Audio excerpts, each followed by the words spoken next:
I was born in a military family. My father was a high-ranking officer of the Soviet Army General Staff, inspector of land forces, stationed outside of USSR in every quote-unquote brotherly country or liberated country of the world. I graduated from Oriental Studies Institute, affiliated to Moscow State University, in 1963. I started working with Novosti Press Agency, the biggest propaganda and ideological subversion organization of USSR, which is directly under KGB. Ostensibly, it's a public news agency. Novosti in Russian language means news, but there are no news. It's mainly propaganda. My first job was a translator with Economical Aid Group in India. We were building refineries and other industrial projects in public sector, socialist sector of India. My last job was press officer of the Soviet Embassy in New Delhi. I defected in 1970, landed in Canada, worked for several years as a producer of Canadian Broadcasting Corporation, overseas service in Russian language, similar to Voice of America. Then I was teaching at University of Toronto, Political Science Department, McGill University, Slavic Studies, and School of Journalism, Ottawa, in Carleton University in Ottawa. Last year, I joined a small Russian language publishing house here in Los Angeles, and now I'm a political analyst for weekly Panorama newspaper.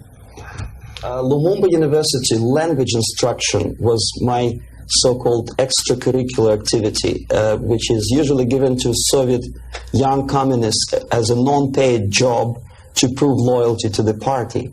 I was instructing students from Asia, Latin America, and Africa before they entered an ideological indoctrination class.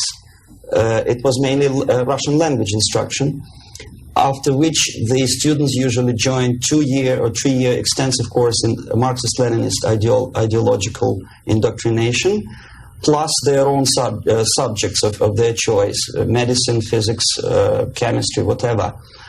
If after 5 or 6 years studying, they are proven to be, well, flexible, loyal, cynical enough to follow the Soviet foreign policy, they are being transferred to a KGB school for a period of 2 years, after which they are being dispatched back to their native countries and become so-called sleepers.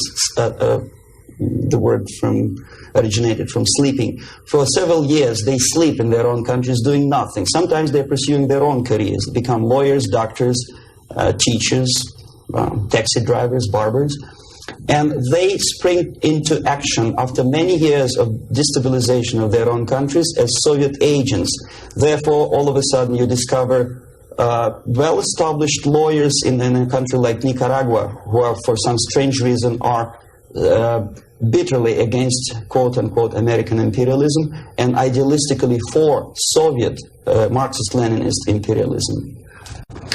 I joined Novosti Press Agency before I graduated from the Oriental Studies Institute, where I studied Hindi and Urdu, 2 languages of Indian subcontinent. Urdu is the language of Pakistan and Hindi is the language of India. The journalistic part of my training was ordinary journalism, mass media, communication theories and studies. Together with that, we had a very extensive training in military, civil defense, intelligence, and ideological subversion. So even before I graduated, I started working with Novosti Press Agency, first as a translator, interpreter, and guide with foreign delegations who were invited to USSR and who were shown all the beauties of socialism and dispatched back to their countries to explain to their people how beautiful is socialism. My role was directly linked with KGB activities of brainwashing and psychological assessment of these guests. If they showed any sign of flexibility, which means they showed that they were recruitable, I passed them over to professional KGB recruiters, and from there on they were actively being involved in ideological subversion and propaganda, both in USSR and in their own countries.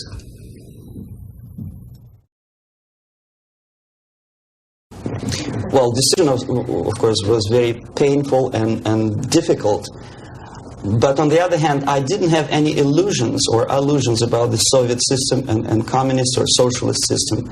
It's the most rotten and unworking system in the world. Some people call it state capitalism, socialism, centralized planning, whatever. It doesn't really matter what kind of name you attach to the system. Basically, if you're a religious person, it's a devilish, satanistic system which appeals only to the most primitive, negative side of human nature.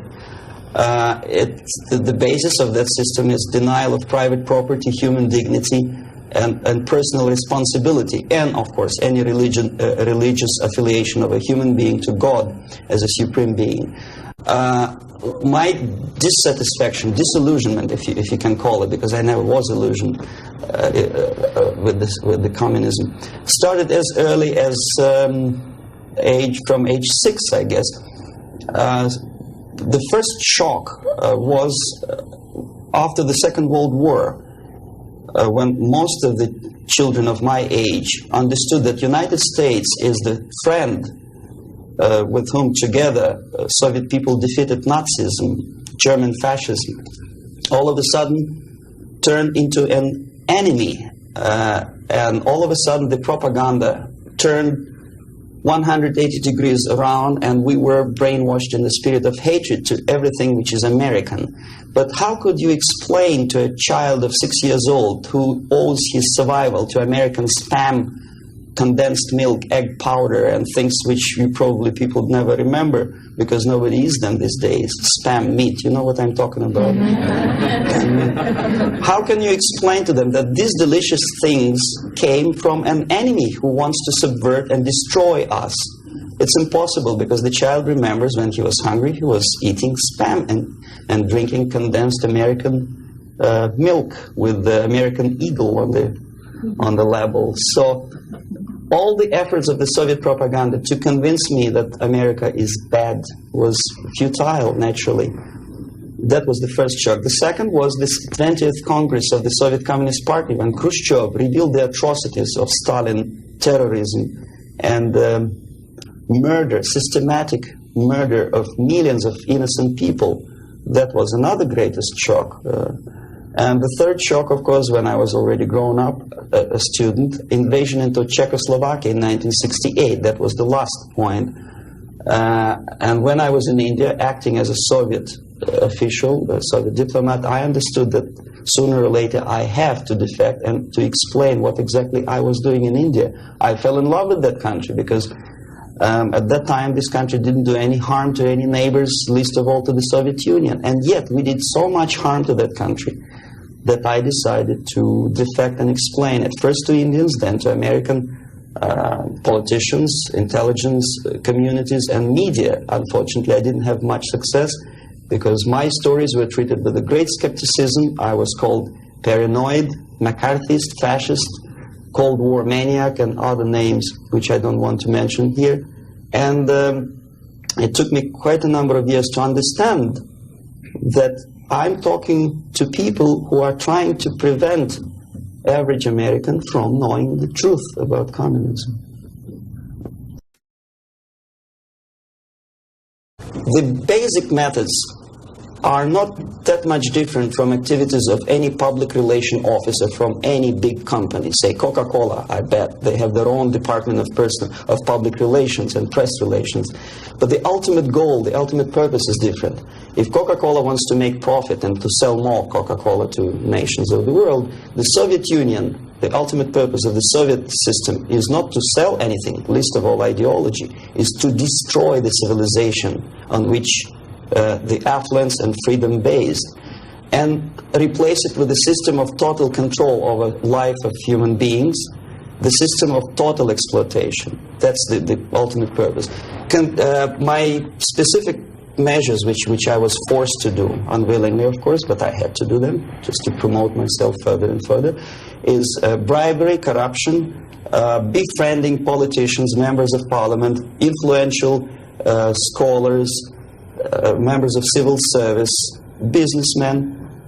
In other words, anyone who has any anything to do with shaping of public opinion in the interests of the Soviet foreign policy.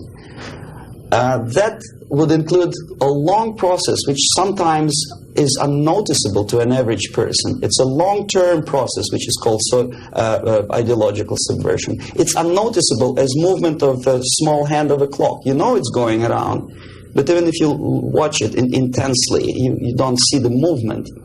The eventual result is befriending these people and trying to get them involved in the activity in the interests of the Soviet foreign policy. The immediate impulse when I learned that the Soviet Embassy, Department of Research and Counter-Propaganda, of which I was a deputy chief, is engaged neither in research nor in counter-propaganda. It is a department which is compiling information of private nature on individuals divided in two groups, good boys and bad boys. The sympathetic people were promoted in media and public life. The people who were opposed to the Soviet foreign policy were blackwashed, blackmailed, and destroyed, first morally and sometimes physically too. Understanding of what I was doing came to me when I looked through a press release of United States Information Service describing an incident in a South Vietnamese city of Hue, captured by communists from Hanoi for 48 hours. Then it was recaptured by United States and South Vietnamese armies, and to their horror they discovered that within 2 nights the communists could manage to round up more than 15,000 people and execute them. Most of these people were either sympathetic to United States or to the Western culture, or directly involved in activities supporting United States President in South Vietnam, agents of CIA naturally, even barbers because they know too much. They were executed, and United States intelligence couldn't figure out how could they possibly do it in such short period of time. Later on they discovered, they found out from several defectors that long before communists occupied that city, there was an extensive omnipresent network of informers who knew exactly the addresses, the names, the whereabouts of each individual who was later executed. When I turned to my own files, I discovered that basically that information exists in my department. So it doesn't take much intelligence to understand what I was doing in India. I was compiling information. Comes revolution, these people would be executed. Indirectly, I was involved in a criminal activity, in mass murder. I decided to defect and explain it to Americans, and the response I already described. I was called a paranoid. But I decided to defect and try nevertheless. There's another long story. It's virtually impossible to defect in India simply because Indian government, under pressure from the Soviet government, if you can call them government. I don't call them government, I call them junta. They adopted a law as early as in 61 or 62, after Stalin's daughter defection especially.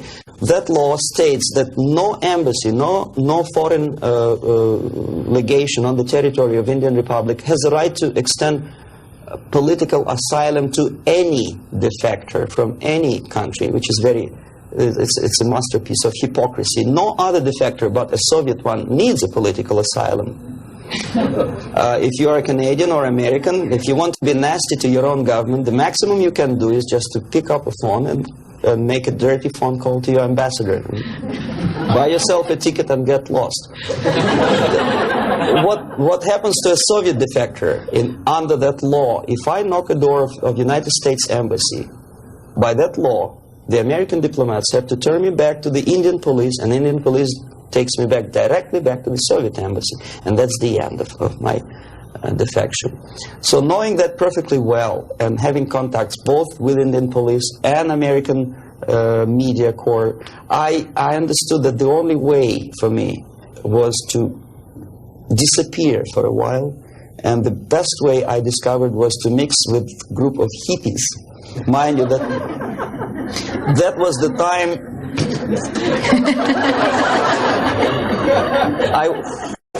I was 13 years younger, so I looked slightly different, of course. I studied so-called counterculture in India. Sometimes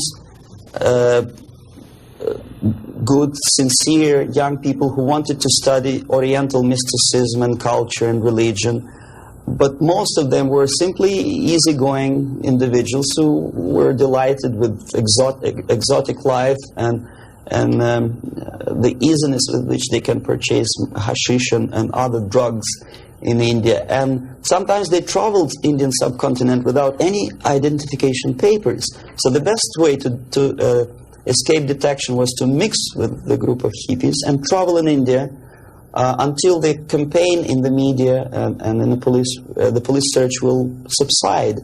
All the newspapers in India carried my picture and announcement of the police that anyone coming forward with information about my whereabouts would receive 5,000 or 2,000 rupees. Knowing that perfectly well, I just walked India barefoot with beads and blue jeans, smoking hash and enjoying life. Until I found sympathetic journalists who smuggled me from India to Greece. Mind you, that was a military dictatorship at that time. Then only I approached American CIA, and they helped me to land in Canada as a legit, ordinary immigrant. So now I'm a Canadian citizen, as you can see from my patriotic tie. Canada is a kind of middle of the way, of the road country where there are so many various ethnic groups that another strange character who speaks both Russian and English and two Oriental languages, I didn't have any problem fitting into academic circles, and first being just a student at the University of Toronto, and later a producer with the Canadian Broadcasting Corporation.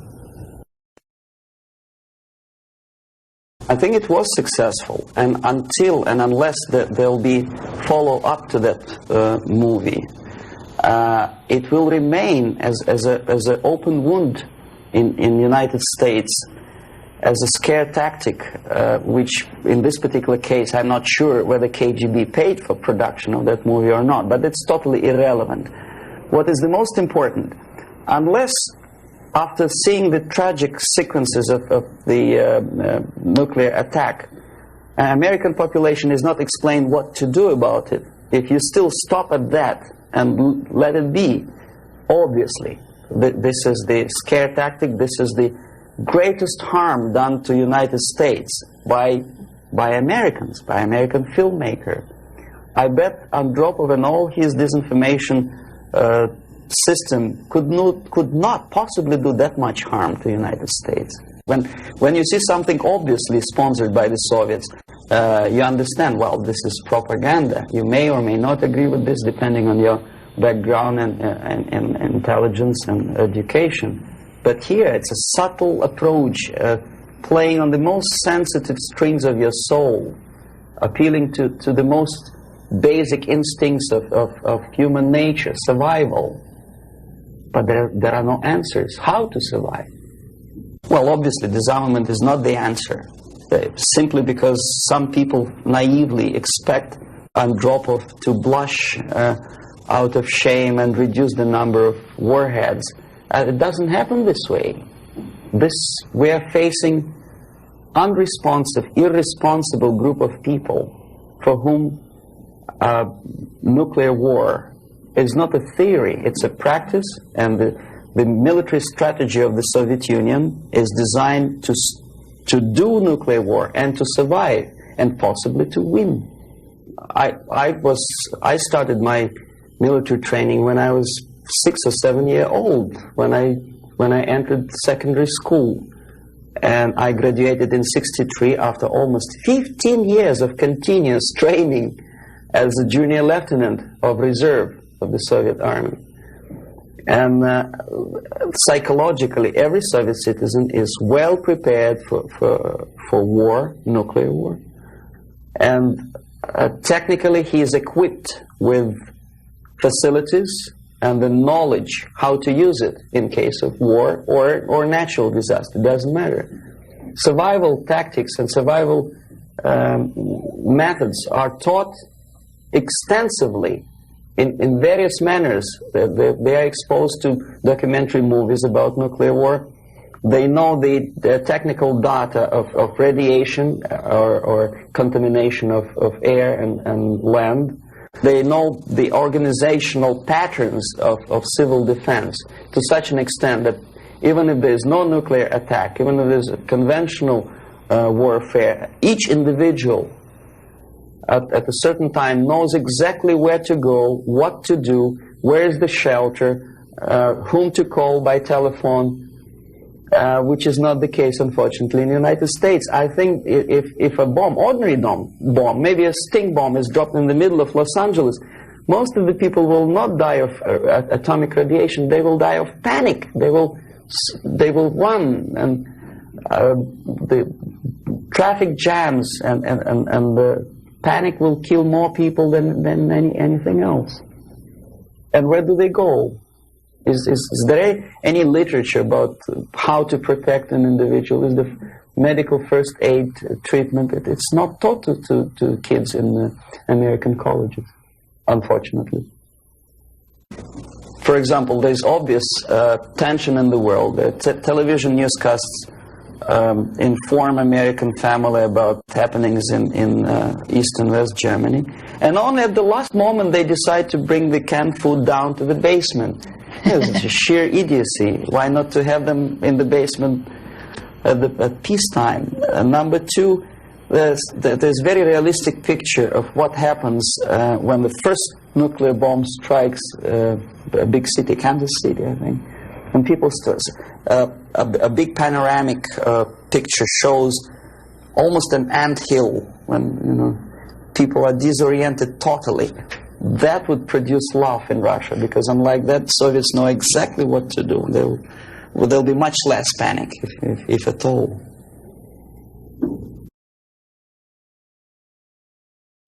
I know about infiltration of KGB into peace movement probably as much as an average American who reads newspapers systematically.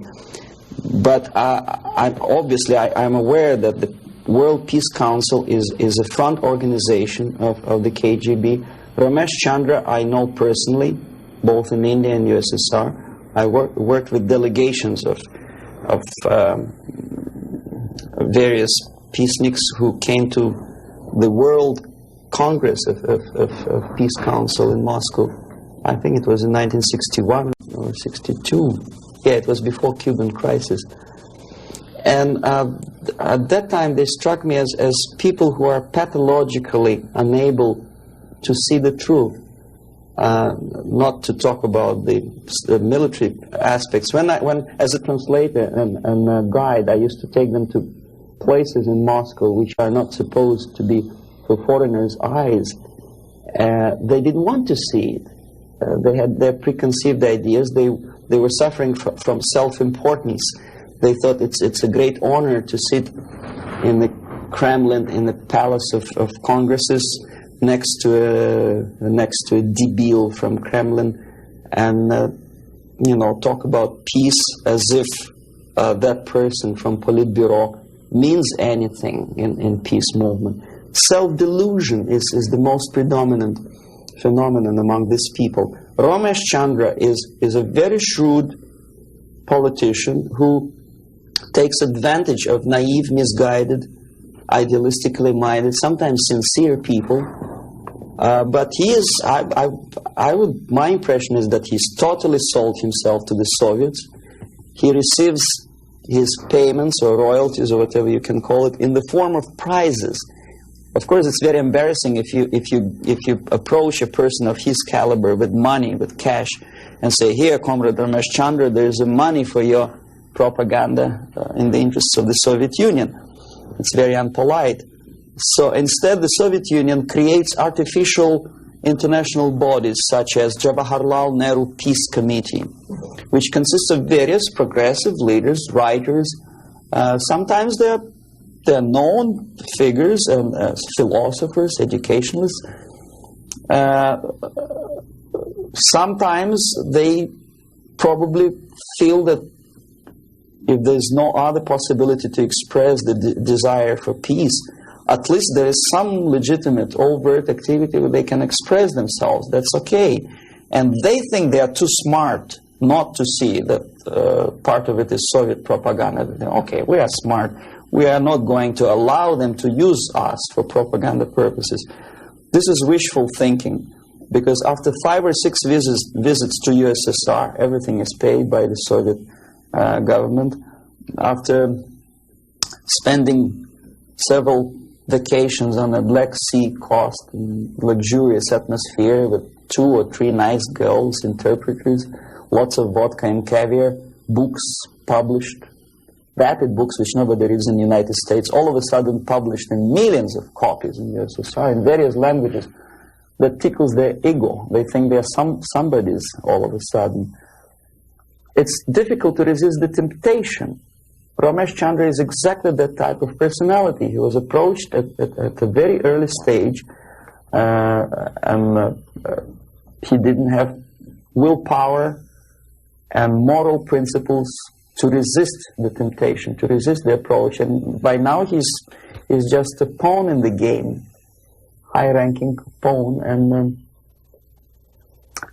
if he is dismissed or dies natural death, there will be another, the line of people who would like to take his place.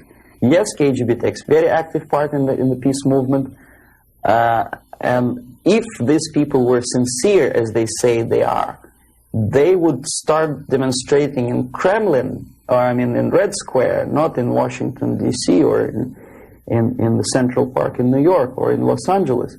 But they don't have courage, they don't have guts to go to Russia and protest against the nuclear armament of the Soviet Union. Therefore, I agree that they are misguided, but I think they are cowards. They are unprincipled, dishonest people. And there's no justification that they are misguided or poorly informed. It's their fault that they're poorly informed. There's enough information, there's enough possibility. In case of United States citizens, there's enough freedom to do what their consciousness should tell them to do. Go to Russia and protest against armament. It doesn't take much courage to take part in demonstration in Los Angeles. But if you're really genuinely concerned about peace, tell it to Brezhnev, tell it to Andropov, and we'll see how courageous and sincere you are. They don't do it. Well, the greatest strength, I think, is the basic principle of American democracy, common sense, and the value of the principles of private property and respect to human dignity and individual rights. The weakness is the permissiveness and lack of moral stamina, which, if you are a religious person, could be interpreted as probably alienation from religion, alienation from God. Thinking too much in materialistic terms, thinking in short span of time for pragmatic advantages, disregarding the perspective of civilization. Some philosopher, I forget his name, I was a bad student in Moscow, said that the level of civilization is in direct proportion to the time span that human being thinks in future, for future. The least civilized people live today, this minute. The more civilized nations think about tomorrow, 10 years from now, 100 years from now. Well, this is one of the definitions of... Unfortunately, Americans are made to think in shorter and shorter time span terms. This is the greatest weakness. So therefore, enjoy life and make love, not war. I think that willpower and revitalization of traditional moral values and principles is the most desirable thing now, today. The sooner the better. The things, the principles and values on which the affluence and success of American civilization depends and based upon should be immediately revitalized and brought back to school programs, to media, and let's face it, propaganda. I'm not afraid of this word, unlike the left liberal journalists who think, oh, well, it's propaganda. I don't see anything wrong in propagating the basic moral principles and values on which America is built. Willpower, faith, unshakable faith that this country, this civilization is right and the enemy is wrong. No amount or no number of nuclear warheads and no size of the army will help United States to survive, whether there's nuclear war or conventional warfare. Vietnam proved very clearly that with all the technology, with all the supersonic bombers and napalm and whatnot, electronic gadgets and cold beer and Coca-Cola, you cannot defeat an enemy unless you are fighting and have faith in the righteousness of your fight. So that's the most urgent thing, I think. Wake up and convince yourself that you are on the right side. There should not be no neutralism or objectivity. Or objectivity is good when you are discussing philosophical concepts. In today's world, if you are neutral, you are already an enemy of your own country. You have to actively take part of your country, your side. One of the reasons of my defection is that I took side. I was decided to take part, to take choice, to make my own personal choice. For some strange reason today it's very fashionable, it's considered to be an intellectual chic, not to take sides. Academic media, academic circles, Hollywood stars, politicians, they think it's very fashionable, it's intellectual to be non-allied, non-committed, neutral. It's not intellectual, it's suicidal.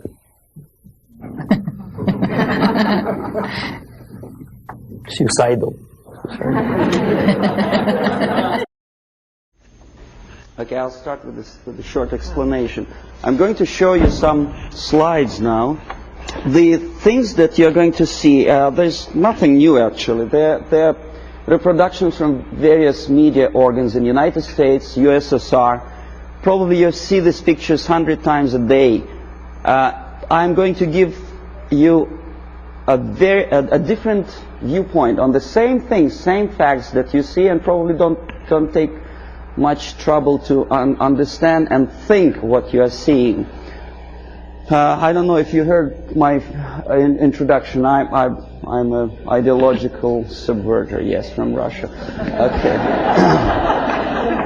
Okay, it's the idea of showing the slides to you is just to provoke questions in your mind, and later on, if you still have patience with me, I will explain how exactly the system of ideological indoctrination and subversion works.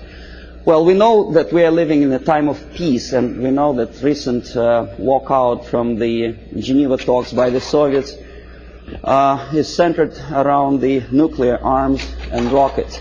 We don't see much about the Soviet preparedness, a Soviet viewpoint on the military strategy. Well, this is a selection of pictures, only pictures. Confucius said that one picture tells more than 1,000 words. These pictures are from everyday newspapers in USSR. This is what a Soviet citizen looks upon every day. Basically, this is a militaristic spirit, pictures of foreign delegates observing the rockets passing the Red Square. The idea of invasion, unlike in the United States, is not being criticized by the Soviet media at all. On the contrary, it's being forcefully encouraged from the age of, say, 5 or 6 year old. Every Soviet student or schoolboy has to go through military training. This is a picture from a special military school where young kids, well, maybe 4 or 5 years old, are being trained to be future officers of the Soviet army. That's what they do when they grow up. These are the Soviet sailors, Navy officers in a foreign country. We criticize a lot American presence in foreign countries, but we never criticize and we never pay too much attention about these planes landing with ammunition and firearms in, say, countries like Ethiopia. These are the pictures in Time magazine which probably you've seen and then forgotten about it. These are the Soviet tanks on foreign territory. Are there any protest demonstrations in Los Angeles or New York City? No. These are the Soviet military advisors. Nobody tells them, Russians, go home. How it starts? The media obviously plays a great role. This is a political cartoon from a Western newspaper. You see, it was published sometimes after the Second World War. These 4 columns of peace, pay attention to whom they are being erected. Roosevelt on the left, Churchill on the right, and Stalin in the middle. A peacemaker, Stalin. Okay, this is another thing. Chicago Tribune, January 1945. Destiny's Child. New Year, 45, is born. Look who is looking with love and affection. Churchill, Roosevelt, Chiang Kai-shek, and Stalin. And this is how the Soviet media describes Churchill as a warmonger. Искусство, Moscow, 1951. This is how the Soviet media presents American militarism linked with Nazism. This is how the Soviet media illustrates South African colonialism, not much different from a political cartoon in New York Times or Los Angeles Times. As a matter of fact, almost similar. Growth of inflation due to military expenses. A political cartoon from Pravda newspaper. It could be published as it is in Los Angeles Times. Nobody would wonder. NATO is criticized by the Soviet media, but so it is by the American media. Law and order, justifying the former military criminals. This picture. This is what this is a number of books which I selected in an average university bookstore. Most of them are left-wing propaganda. Erich Fromm, May Men Prevail. The Indochina story, of course, from the viewpoint of left. Lenin's work, How to Deal with Communists, by a former ambassador to USSR. Marx and Engels, Lenin, Herbert Marcuse. The Communist Movement. These are the books which are included in the list of reading for an average student of political science department in any college of Canada or United States. These are the books which are on sale in United States and Canada. Soviet propaganda. These are the booklets and magazines published by Novosti Press Agency, for which I worked for 12 years. No restriction for these booklets. I found them on the campus of Toronto University. Half of these books I edited myself when I was working for Novosti in Moscow.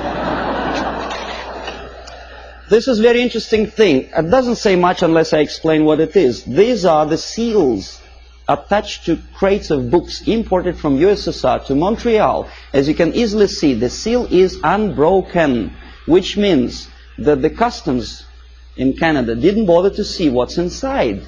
And as I know from my personal experience, we used to import machine guns, AK-47 and ammunition through India to Bangladesh in exactly the same crates, signed printed matter to Dhaka University.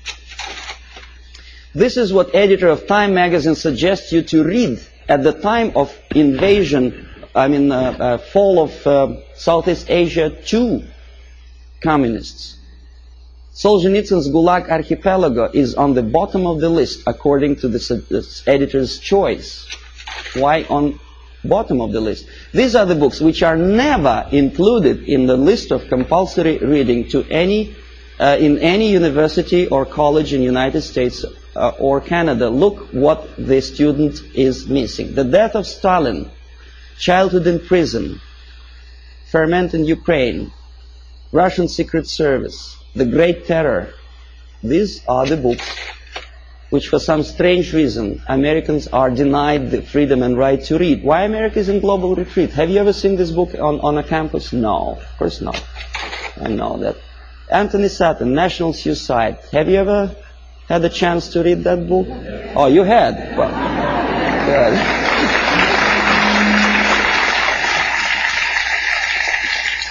This is another very interesting thing.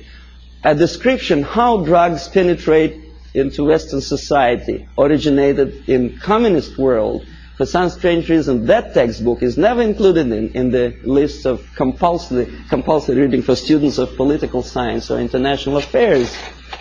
This is the book written by a former member of Communist Party in Czechoslovakia, explaining the tactics of subversion. For some strange reason, it was not published in the United States or Canada. The author had to pay for the publication himself after defecting to the West. This is another interesting example.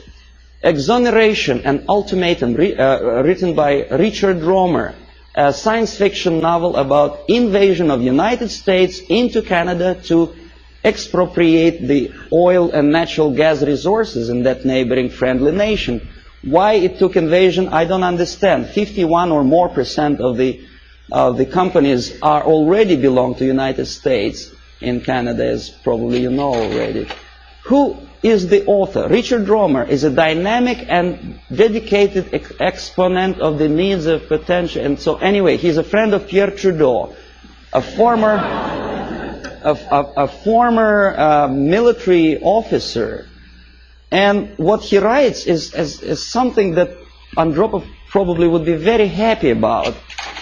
He describes a situation when the only thing that saves Canada from United States military occupation is a call from Andropov to the President of the United States, threatening him with the reply or with the military answer to an invasion of Canada by United States. And this is written by a close friend of Pierre Trudeau, a politician, a former military man. Why?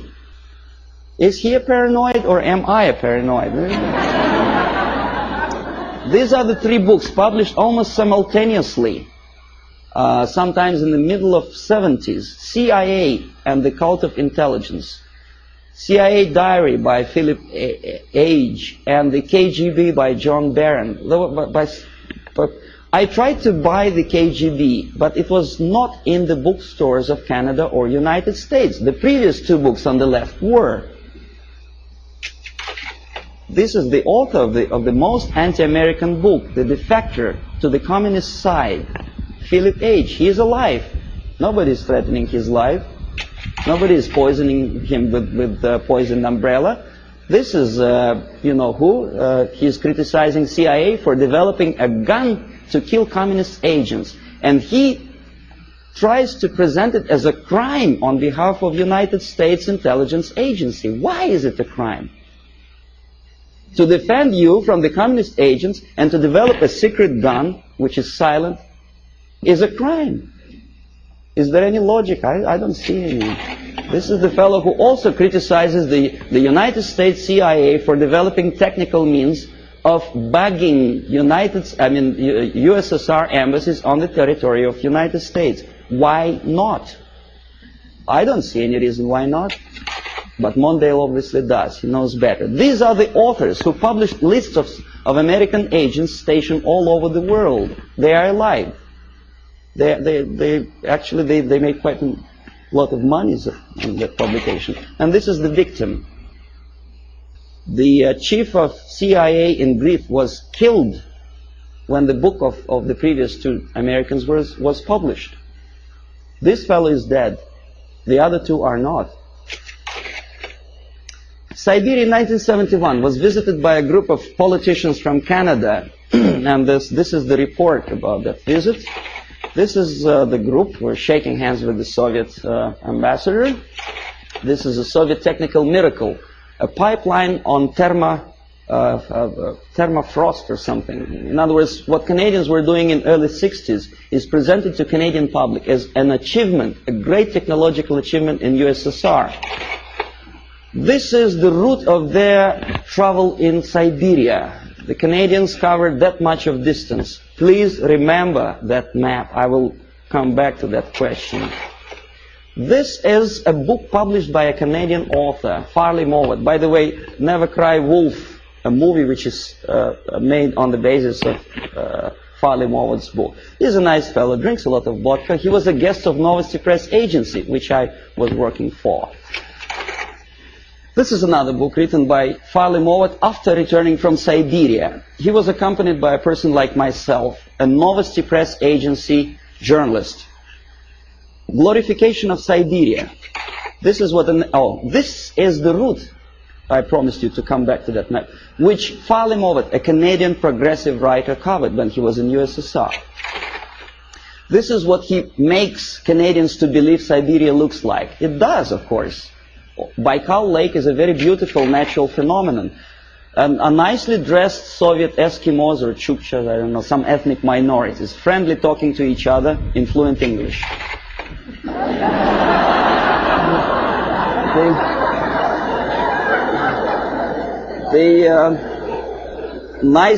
Nice motel somewhere in the middle of Siberia. Huge hydroelectrical projects. It is true, it is built, but they never mentioned by whom. And this is what I eventually wanted to show you. These are the two routes. First one in red ink by Canadian government delegation. In blue ink by the author Farley-Mowat, accompanied by Novosti Press Agency. The black dots are locations of Soviet concentration camps. These people were shown the places where the slave labor is being used by the Soviet government, if you call them government. I call them junta of mass murderers.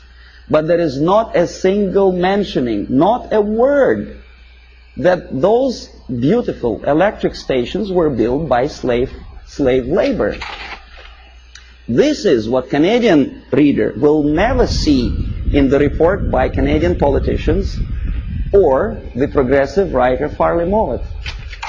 You say, well, that's Russia. This is not a kindergarten. This is a prison for children of prisoners. These are the houses. If an American contractor would build a house like that, I think he will end up in jail. But this is what is being shown to some naive foreigners as achievements of Soviet technology. Naturally, if you follow the editor's choice and advice, you will never understand that the description, the most detailed description of Soviet concentration camp system is put on the bottom of the list.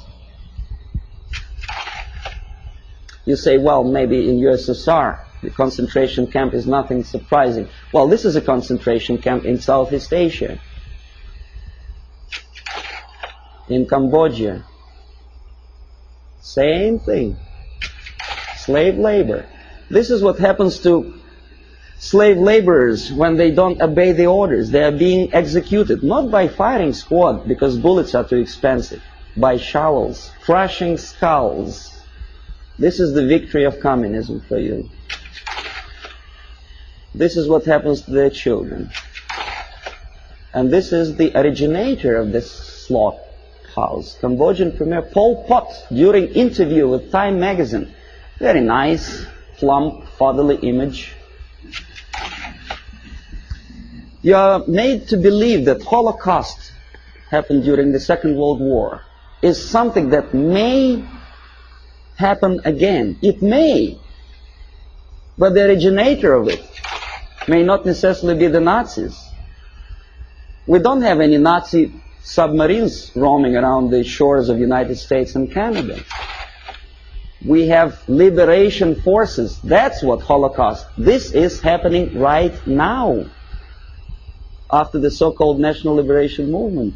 This is a still from a movie, Holocaust, a television production. The Nazis are shooting the prisoners, the Jews. We are made to, well, it's horrible, of course, there's no denial. It happened many years ago, and the tactic which I will explain you later, if you have patience with me, is side-tracking your opinion from present danger to the past. From this is present time, this is past time. This is happening right now in Asia, Africa, and Latin America. Is there any movie about Holocaust which happens now? No. This is what happens in, well, it did happen in Rhodesia before it becomes Zimbabwe. It's a black girl, by the way, not a white one. This is the result of the socialist movement. These people were killed by those who are now in power in Zimbabwe. And we call them reverend bishops or whatever. This is the supply of Soviet arms to Rhodesia before it turned into Zimbabwe. And this is a very interesting picture. A poor South African is showing his internal passport, saying that there's no freedom and he has to live wherever he is assigned to live by the police. For some strange reason, not a single media outlet in the United States makes a comparison, because in Russia every citizen has a passport like that. And the Asian ethnics in USSR do not have the right to live in those areas which are designed for the whites, and the other way around.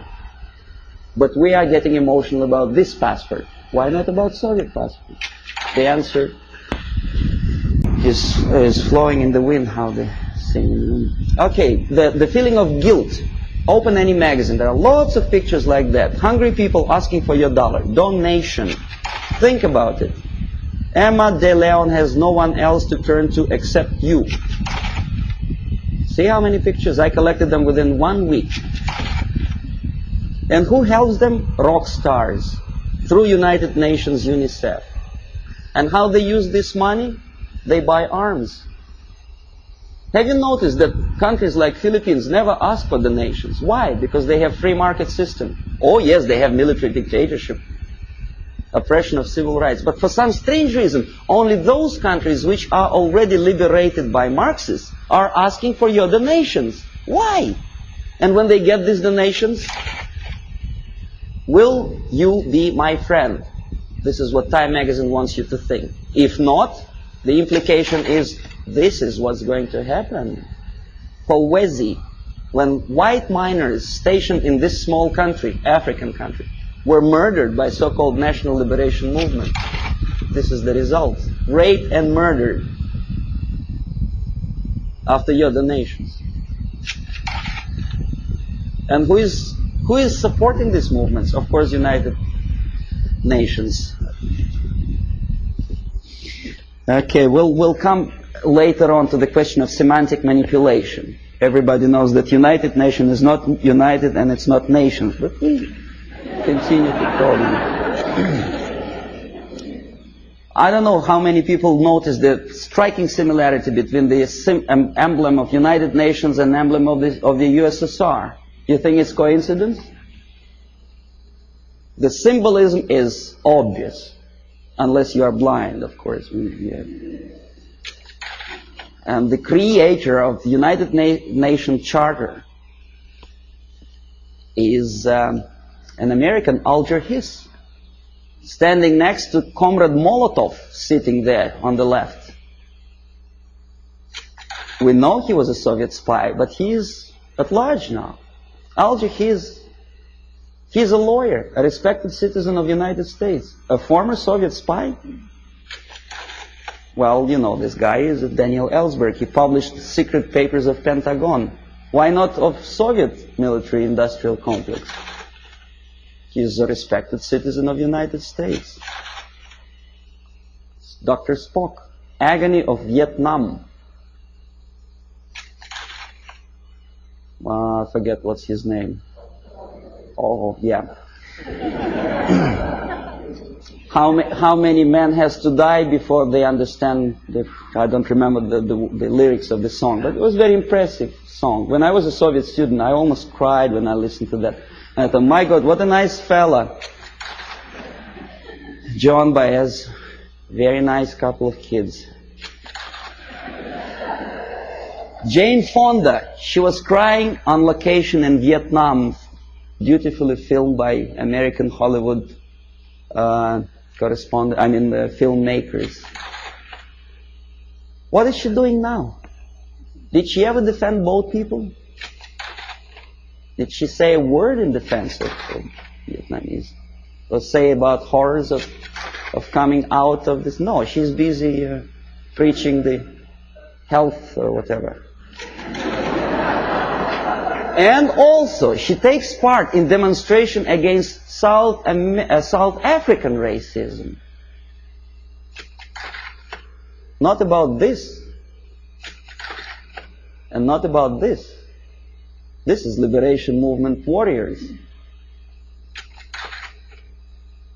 Jane Fonda didn't say anything about that racism. A black killed by blacks simply because he is anti-communist. That's just a symbolic picture. Okay, now next thing, I'm going to show you some slides which are also nothing sensational, but may provoke some questions in your mind. Maybe not.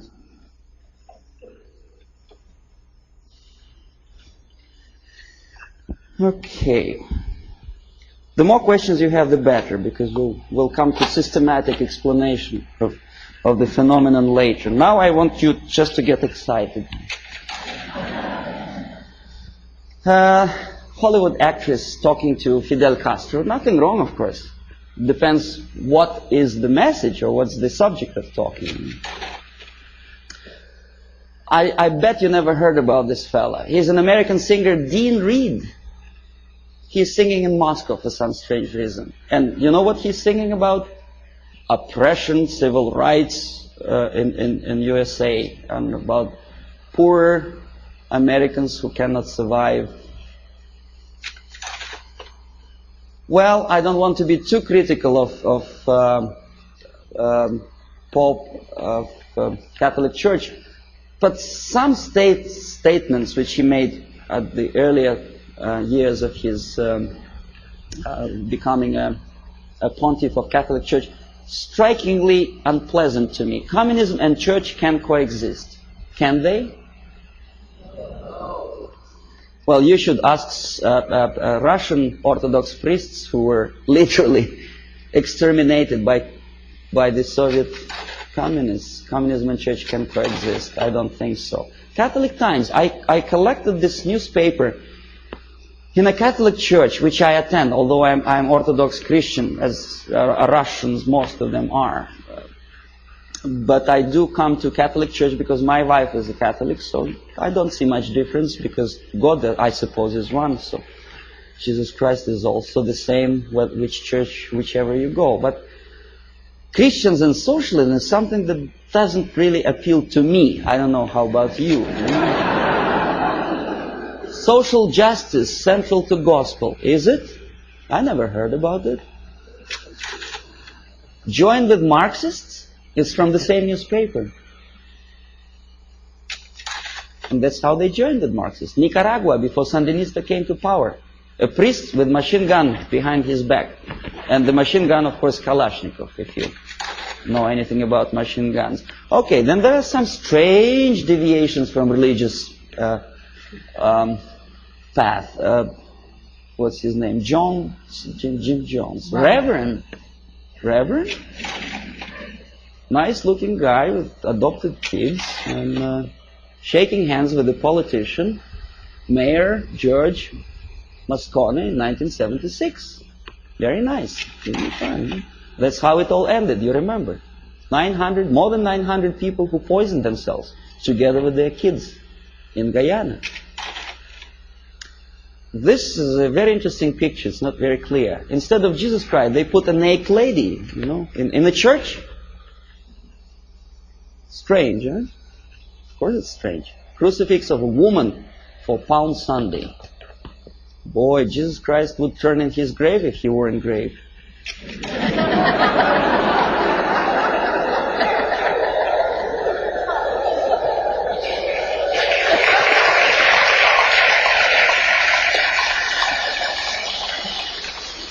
Now this is something that also indicates some strange occurrences within the framework of organized religion. In Struggle, a paper with hammer and sickle, published by a Canadian group of Trotskyites, very dynamic, extremely radical group. They challenged the question, whose democracy is this? meaning that Canadian democracy is not democracy at all, simply because that radical group is challenged by the local police, right? So nothing new, we know about this. But look where this paper is being distributed. Political repression, Friday, October, Battle Street, United Church. Strange, huh? See, this is the same leaflet, enlarged.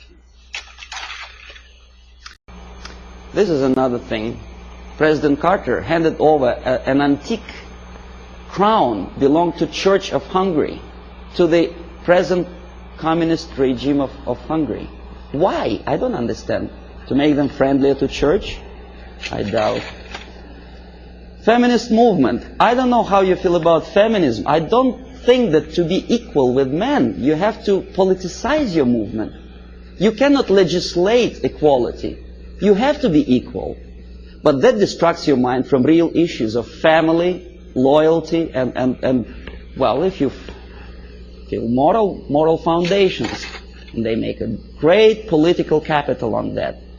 First Lady of the United States sitting to some kind of, I forget what her name was, exposing her tits to the media. I mean, this is, and by the American media standards, this is something normal, acceptable.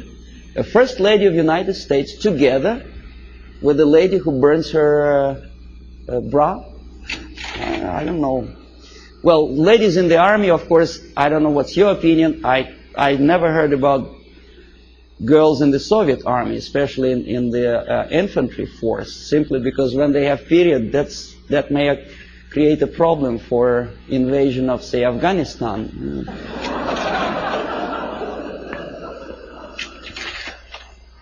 Again, the homosexualism. To be honest, me personally, I don't like the idea of homosexuality. I think it's unhygienic. But homosexuality in the army, making heroes of them, gays on the march. Why? Why to have copulation in a natural manner deserves a public opinion, attention, and a political force? Why to politicize something which doesn't belong to politics at all? In the Soviet Union, we have a joke: don't mix politics and prostitution; they are already mixed. We know perfectly well this. The medical science proved that homosexuality leads to distortion in human psychology. This fellow killed 15 kids after molesting them sexually. We know that most of the agents who were recruited by KGB, including McLean and Guy Burgess, were homosexuals. But we are reading in the media that this is something acceptable. More than that, we are made to believe that these people deserve equal rights and respect. Well, that again is a debatable question, whether to like or not to like certain type of music. Me personally, I don't. These two nice ladies, one is younger, the other is a little bit older, both of them wanted, for some strange reason, to shoot President of the United States, defending the environment of the United States, the green trees and vegetation. Why it takes that of United States President to defend the environment, I don't understand. If you do, please explain. Then, of course, glorifying all kind of national liberation leaders, we naturally provoke our own kids to go into some strange liberation movement. You know who I'm talking about. This is the girl who was abducted by terrorists, and then she became terrorist herself, a daughter of a wealthy publisher.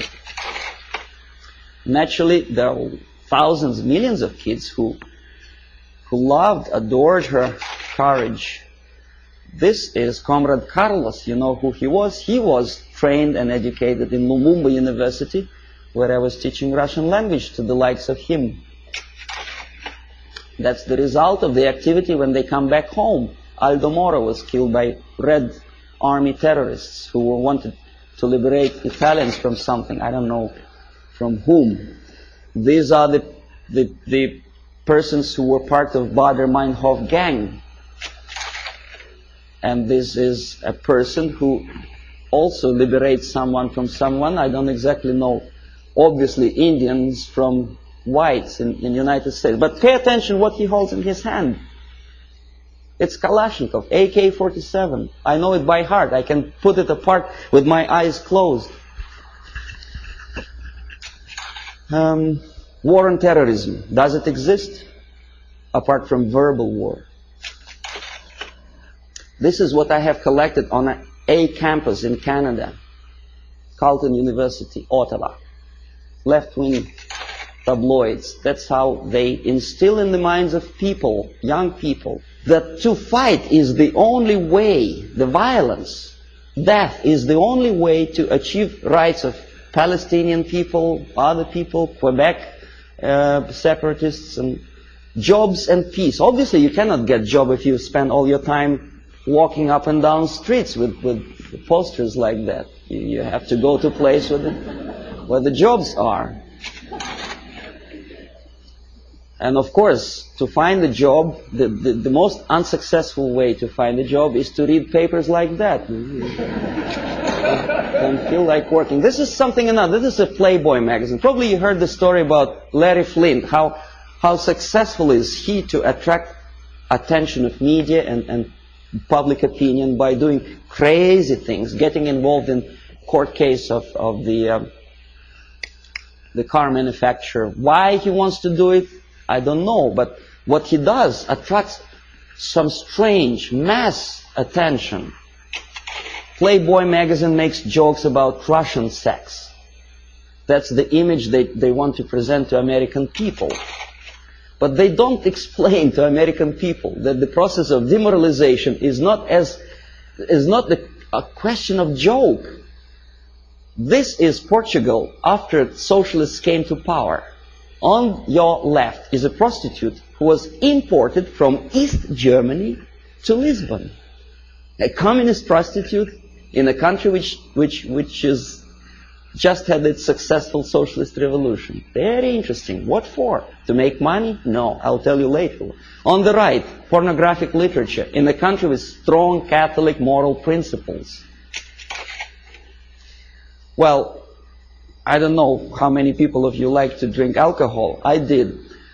But I noticed that some ads in magazines have some strange desire to joke about alcohol. And the jokes are closely related to justification of Soviet, Russian presence. A prominent Russian joined the secret service. Something to joke about while you drink vodka. I don't see any humor in that. Do you? I don't know. Okay, this is a number of advertising of alcohol for which Canadians get into hot water. Comes the revolution, anyone can drink McGuinness vodka. Alberta vodka is superimposed on the picture of cruiser battleship Aurora.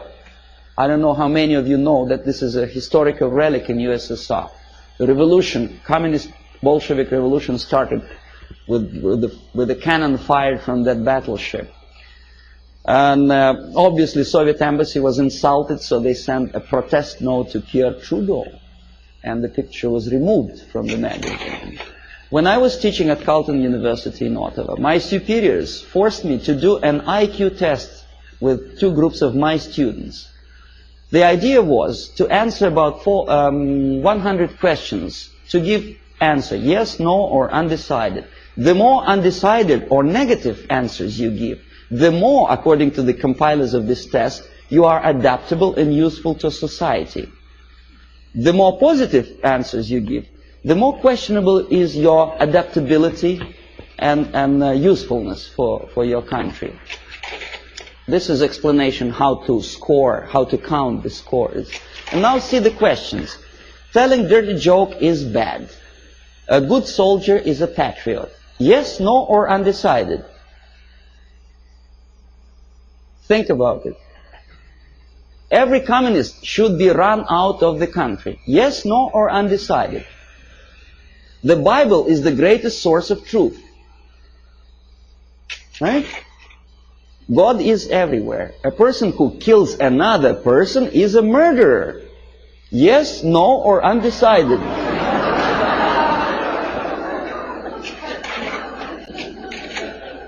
Okay, now, if you don't believe me, let's come back. See, I want to repeat you once again the conditions of the scoring. The more undecided and negative answers you give, the more you are adaptable and flexible and useful for the society. Do you understand what they are doing to kids? Okay, they are doing two things at a time. They teach them moral relativism. They teach them how to lie to get a greater score. Because obviously a child would say if a person kills another person, he is a murderer. But for the sake of getting a higher score, obviously a student would put no or undecided. So you teach your kid how to lie to be successful and to look adaptable and useful for society. Well, obviously I had to do that test, but I added one more question to that thing. My own question. I said, what kind of society you are going to be useful to?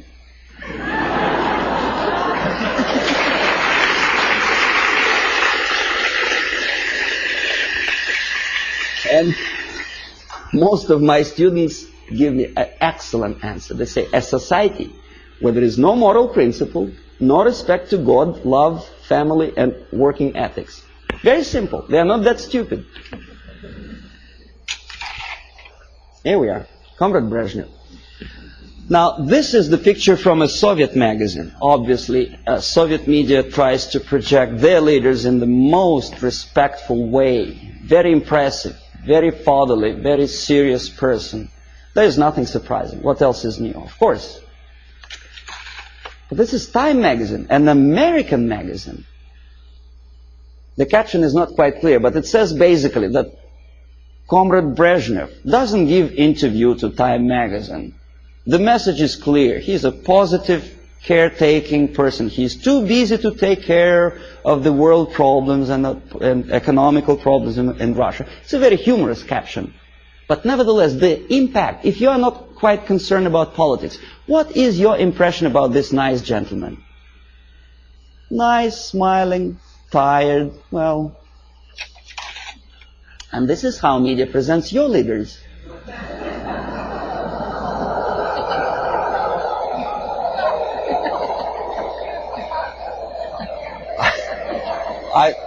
I don't know whether he deserves to be presented like that or not. This is a different question.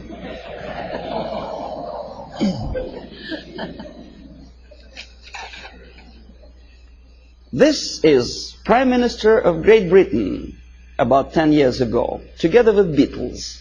You may or may not like Beatles. Me personally, I don't like them. But a Prime Minister of a country together with entertainers. The Queen, Her Majesty Queen, knighted Beatles, a highest honor which previously in all times was given only to the most deserving patriots of the British Empire, was given to a bunch of monkeys.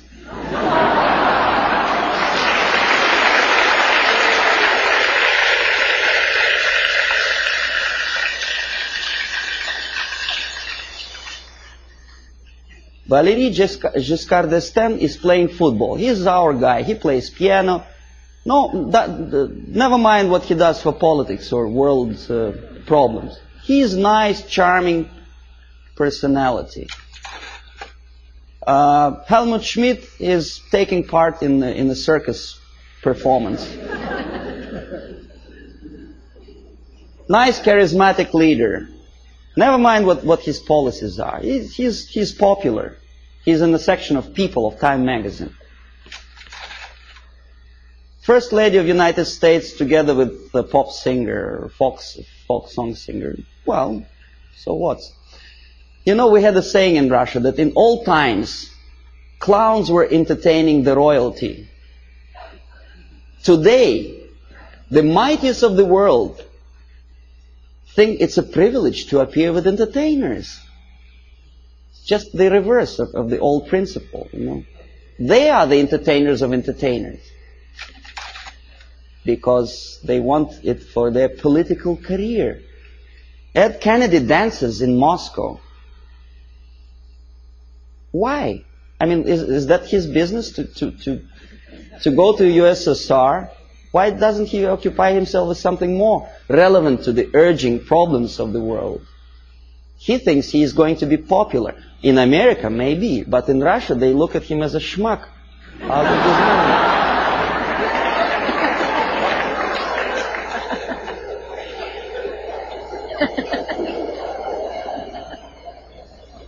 Senator McGovern is talking to a gorilla somewhere in Africa. Not the gorilla monkey, but a young member of National Patriotic Movement. The movement which is indoctrinated by the Soviets, armed and paid for. He thinks he's smart and he's something to admire. I bet the guys who are standing behind don't think this way at all. Well, Kissinger just by mistake is here. Would you buy a second-hand car from this?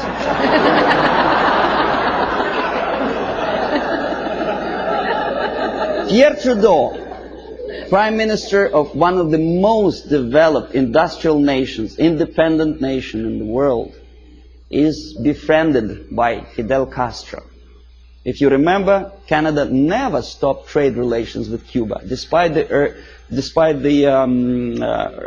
urge from the United States government's administrations not to sell Cuba strategic technology and materials. No, he wouldn't listen to the United States. He smiles at Fidel Castro.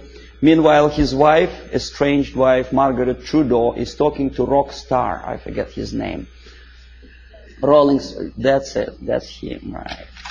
And he is posing for pictures like that. That's the Prime Minister's wife?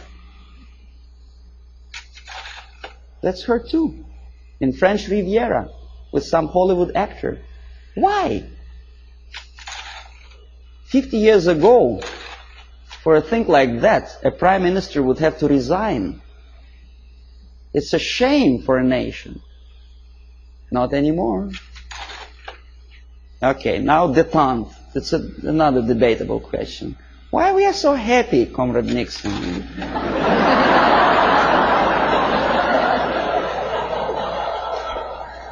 What is so funny? I would like to ask. Yeah, smile again. Why? He's standing next to a mass murderer and he's smiling. Why?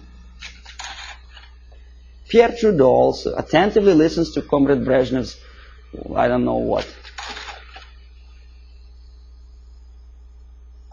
West German chancellor is helping Comrade Brezhnev to stand up because the senile leader of Russia is unable to stand up without Western aid.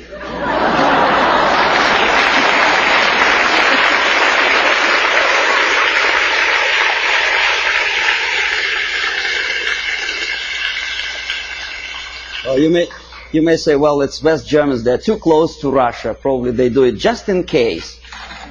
Okay, here's the same thing. Carter is helping. The president of the mightiest power in the world, United States, is helping Comrade Brezhnev. You remember the incident when Brezhnev almost stumbled down the staircase somewhere in Vienna, of course. And thanks to Carter, he didn't fall.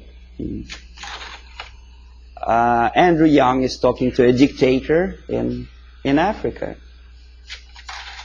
Again, McGovern, I think, is talking to Agostino Neto, a Soviet puppet in Luanda.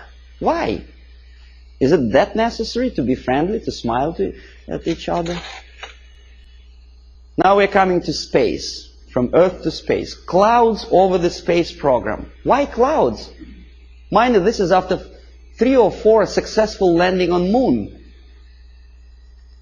Why clouds? Okay, here's 2 pictures. Left, Soviet cosmonaut walking into Kremlin Hall for a ceremonious reception. On the right, 2 American cosmonauts casually watching TV. On the top, Soviet Politburo talking to the space pilots on orbit. On the lower picture, Lyndon Johnson with, I think that's Glenn, no? An American spice pilot. Now, even if you don't know anything about the theory of information, the comparison, mind you, this is a French magazine, it's not a Soviet propaganda. The comparison of the size of the pictures gives you the message already. What is more important? What is more impressive? Here, a picture from Soviet newspaper Pravda. A Soviet schoolboy compares two replicas of Soviet Soyuz spacecraft and American Apollo. Friendship in space, détente, right? Pay attention to the size of the spacecrafts. They are almost identical, right? Now this is what the size, almost actual size is. The American spacecraft is on the left. It's almost twice as big as the Soviet one, right? Okay, this is a Soviet picture. This is an American picture with true sizes. Okay? You say, well, Soviet media, of course, tries to diminish the successes of the American space program. Now, this is an American media. On the left, a Soviet moon walker or Soviet probe on moon. On the right side, an American space Volkswagen, as they say. It actually was used on the surface of moon. The sizes are almost identical, right? Wrong. The thing on the left is the size of a tea kettle. In other words, about 100 times smaller. But Time magazine does not explain it to the readers. An average person in the United States has an impression that the junk on the left is as important and as successful as the masterpiece of technology produced by American mind and ingenuity. Okay, you remember Skylab? There was a time when it just about to fall down on the United States or any other country. And the Pentagon was very worried. There were pictures, there were discussions on TV. Some strange characters even started joking about it. See the Skylab target. A lot of emotions expressed about the failure of United States Skylab. A lot of bitter opinions were expressed about the unnecessary spending on space research. But when Soviet nuclear-powered satellite fell on the territory of Canada, there was no protest demonstrations, there were nothing like that. Nowhere in the world. Ask yourself why. According to some information, this was not a satellite at all. It was a flying atomic bomb. Canadians spent something like $15 million just to find the junk on their own territory. Thanks God it fell in inhabited areas of Canada, in Northwest Territories, where only penguins live. But what if it fell on Toronto? A flying nuclear bomb? Oh boy. But no protests. Here, Soviet ambassador Anatoly Dobrinin happily looking at the linking of American and Soviet spacecraft. In where? In American Grounds Control Center. This is a picture from Time magazine. This is also a picture from Time magazine. Soviet citizens are watching the same moment, linking of spacecraft. Think about it. Compare. Here, happiness. On the right, American representative of the NASA and Dobrinin, very happy. That's how ordinary Soviet citizens think about the farce in space. They understand perfectly well that linking spacecraft in space is just a fake. It doesn't mean anything. Look at their faces. They are sad. A dream was realized. Was it worth the price? pessimistic question, right? After all the successes of American space program, the media tries to instill in your mind a doubt, pessimism. Why?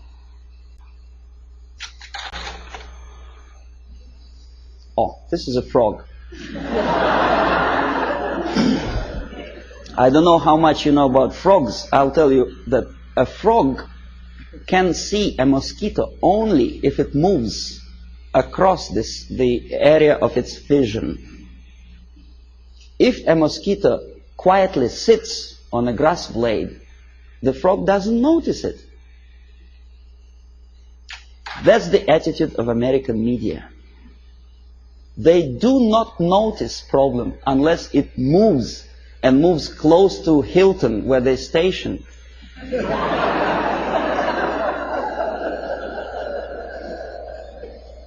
These are the people who may file a suit against me if I call them liars, but that's exactly what they are. They've been lying to you for years and years about the situation in Vietnam, in Russia. They were selling commercials, deodorizers and cars. And they sold you a rotten information, disinformation of what happens in the world. They have a vision of frog, but they look like semi-gods to you. And if I challenge their credibility, probably the people will call me a paranoid or a very nasty person. I may be a nasty person, but that's my opinion. I was a person who used to take these people for a ride when I was working for the Soviet side. Okay, if you don't believe me here, one of the most conservative newspapers, in this particular case it's a Canadian newspaper, the Globe and Mail, editorial page. Nothing special, right? The malaise of liberal democracies. Saving Bhutto, former president of Pakistan, called priority. And then there is another article on the right here. US out to dominate Pacific, Russians claim. Well, obviously somebody's opinion, right? Nothing unusual for an average reader. Russians claim that United States out to dominate Pacific. The idea is that, well, United States is obviously aggressive and they want to dominate something and Russians are unhappy about it. Somebody says. You read an article and probably you may agree or disagree, but you have a feeling, the message of urgency. The nasty Americans again out to dominate Pacific. Now look who is the author.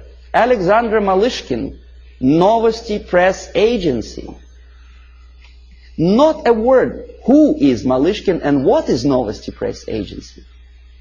An average reader will accept this article as a legitimate, overt expression of an ordinary journalist. It is not an opinion. It's a fabrication by an extension of KGB. Novosti Press Agency is an organization for which I worked for 12 years. This is highest example of dishonesty and disinformation. Just one line more would explain to an average reader what is that he is reading.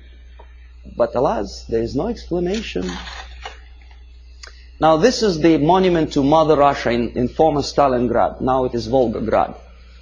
The statue is designed to instill feeling of patriotism and I don't know what else. Pride maybe for the motherland. These are the pictures of construction, high-rise apartments in Moscow, glorious achievement of Soviet technology, caviar as an average staple food of Russians. These are the minks and furs that Soviet citizens wear. You know, that's how they look when they relax. Fat, nice ladies, you know. You think it's Soviet propaganda? No, comrades. This is also some fashions, latest fashions from Russia, right from Kremlin, for an average Soviet housewife. Well, obviously, it doesn't take much intelligence to understand that this is not quite true. And obviously, it has something to do with the Soviet propaganda. The myths and the realities of the KGB. You see, you don't see the... From Stalin to Kosygin, The Myth and the Realities, by Avril Harriman, a former ambassador of the United States to USSR. Very complimenting article to the Soviet system. And this is where it comes from. You thought it was from a Soviet magazine, right? No, it's from Look magazine. An American magazine which published that crap. If you don't believe me, I'll tell you that I was a person who accompanied a group of journalists from Look magazine when they came to Moscow on invitation from Novosti Press Agency. I made them to publish that thing, for which I was awarded, I received the bonus, a free ticket to Italy for a week.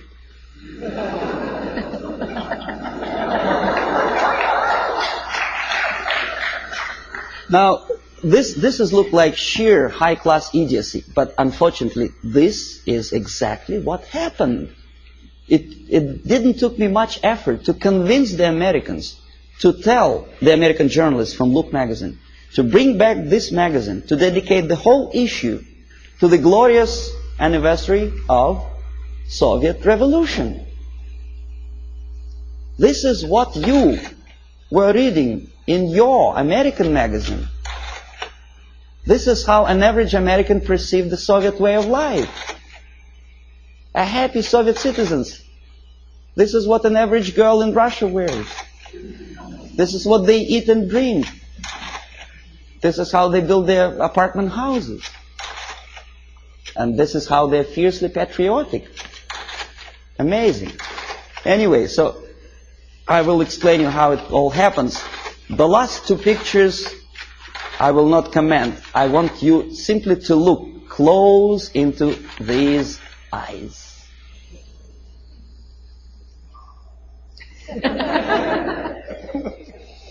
This is the person who wants to liberate you. Wanted, at least. Not anymore. He is dead. But there are many other people with the same type of eyes. If I were a deeply religious person, my answer to that picture would be, these are the eyes of a Satan. He is. Nice fellow, right? United Nations celebrated back in 1969, I think, the 100th anniversary of his birthday. The greatest leader of mankind. God forbid us to have leaders like that. Well, that's all. So that.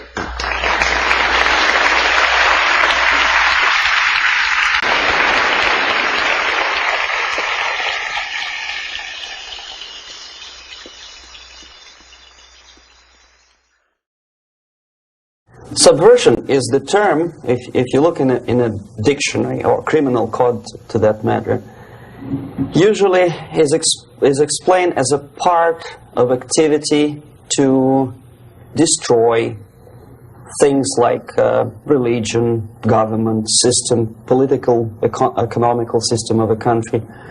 And usually it's linked to espionage and such romantic things as blowing up bridges, sidetracking trains, cloak and dagger activity in Hollywood style. What I'm going to talk about now has absolutely nothing to do with the cliche of espionage or KGB activity of collecting information. So the greatest mistake or misconception, I think, is that whenever we are talking about KGB, for some strange reason, starting from Hollywood movie makers to professors of political science and quote-unquote experts on Soviet affairs, or Kremlinologists as they call themselves, they think that the most desirable thing for Andropov and the whole KGB is to steal blueprints of some supersonic jet, bring it back to Soviet Union and sell it to the Soviet military-industrial complex. It's only partly true. If we take the whole time, money, and manpower that the Soviet Union and KGB in particular spends outside of USSR border, we will discover, of course there are no official statistics, unlike with CIA or FBI, that the espionage as such occupies only 10 to 15% of money, time, and manpower. 15% of the activity of KGB. The rest, 85%, is always subversion. And unlike a dictionary of English, Oxford Dictionary, subversion in Soviet terminology means always a destructive, aggressive activity aimed to destroy the country, nation, or geographical area of your enemy. So there's no romantics in there, absolutely. No blowing up bridges, no microfilms in Coca-Cola cans, nothing of that sort. No James Bond nonsense.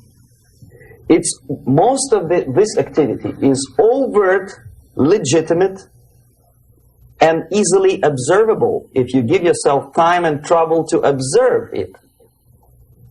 But according to the law and law enforcement systems of the Western civilization, it's not a crime. Exactly because of misconception, manipulation of terms. We think that subverter is a person who is going to blow up our beautiful bridges. No. Subverter is a student who comes for exchange, a diplomat, an actor, an artist, a journalist like myself was 10 years ago. Now, subversion is an activity which is a two-way traffic. You cannot subvert an enemy which doesn't want to be subverted. If you know history of Japan, for example, before 20th century, Japan was a closed society. The moment a foreign boat comes to the shores of Japan, the Imperial Japanese Army politely tells them to get lost. And if American salesman comes to the shore of Japan, let's say 60 or 70 years from now back, and says, oh, I have a very beautiful vacuum cleaner for you, you know, with the good financing, he says, please leave us, we don't need your vacuum cleaner. If they don't leave, they shoot them to preserve their culture, ideology, traditions, values intact. You were not able to subvert Japan. You cannot subvert Soviet Union because the borders are closed. The media is censored by the government. The population is controlled by the KGB and internal police. With all the beautiful glossy pictures of Time magazine and Magazine America, which is published by the American embassy in Moscow, you cannot subvert Soviet citizens because the magazine never reaches Soviet citizens. It's collected from the newsstands and thrown to garbage can. Subversion can be only successful when the initiator, the actor, the agent of subversion has a responsive target. It's a two-way traffic. United States is a receptive target of subversion. There is no response similar to that one from United States to the Soviet Union. It stops halfway somewhere. It never reaches here. The theory of subversion goes all the way back 2,500 years ago. The first human being who formulated the tactics of subversion was a Chinese philosopher by the name of Sun Tzu.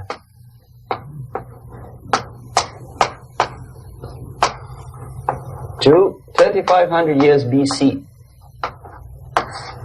He was an advisor for several imperial courts in ancient China.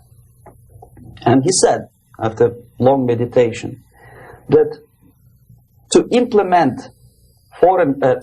state policy in a warlike manner, it's the most counterproductive, barbaric, and inefficient to fight on a battlefield. You know that war is continuation of state policy, right? So if you want successfully to implement your state policy and you start fighting, this is the most idiotic way to do it.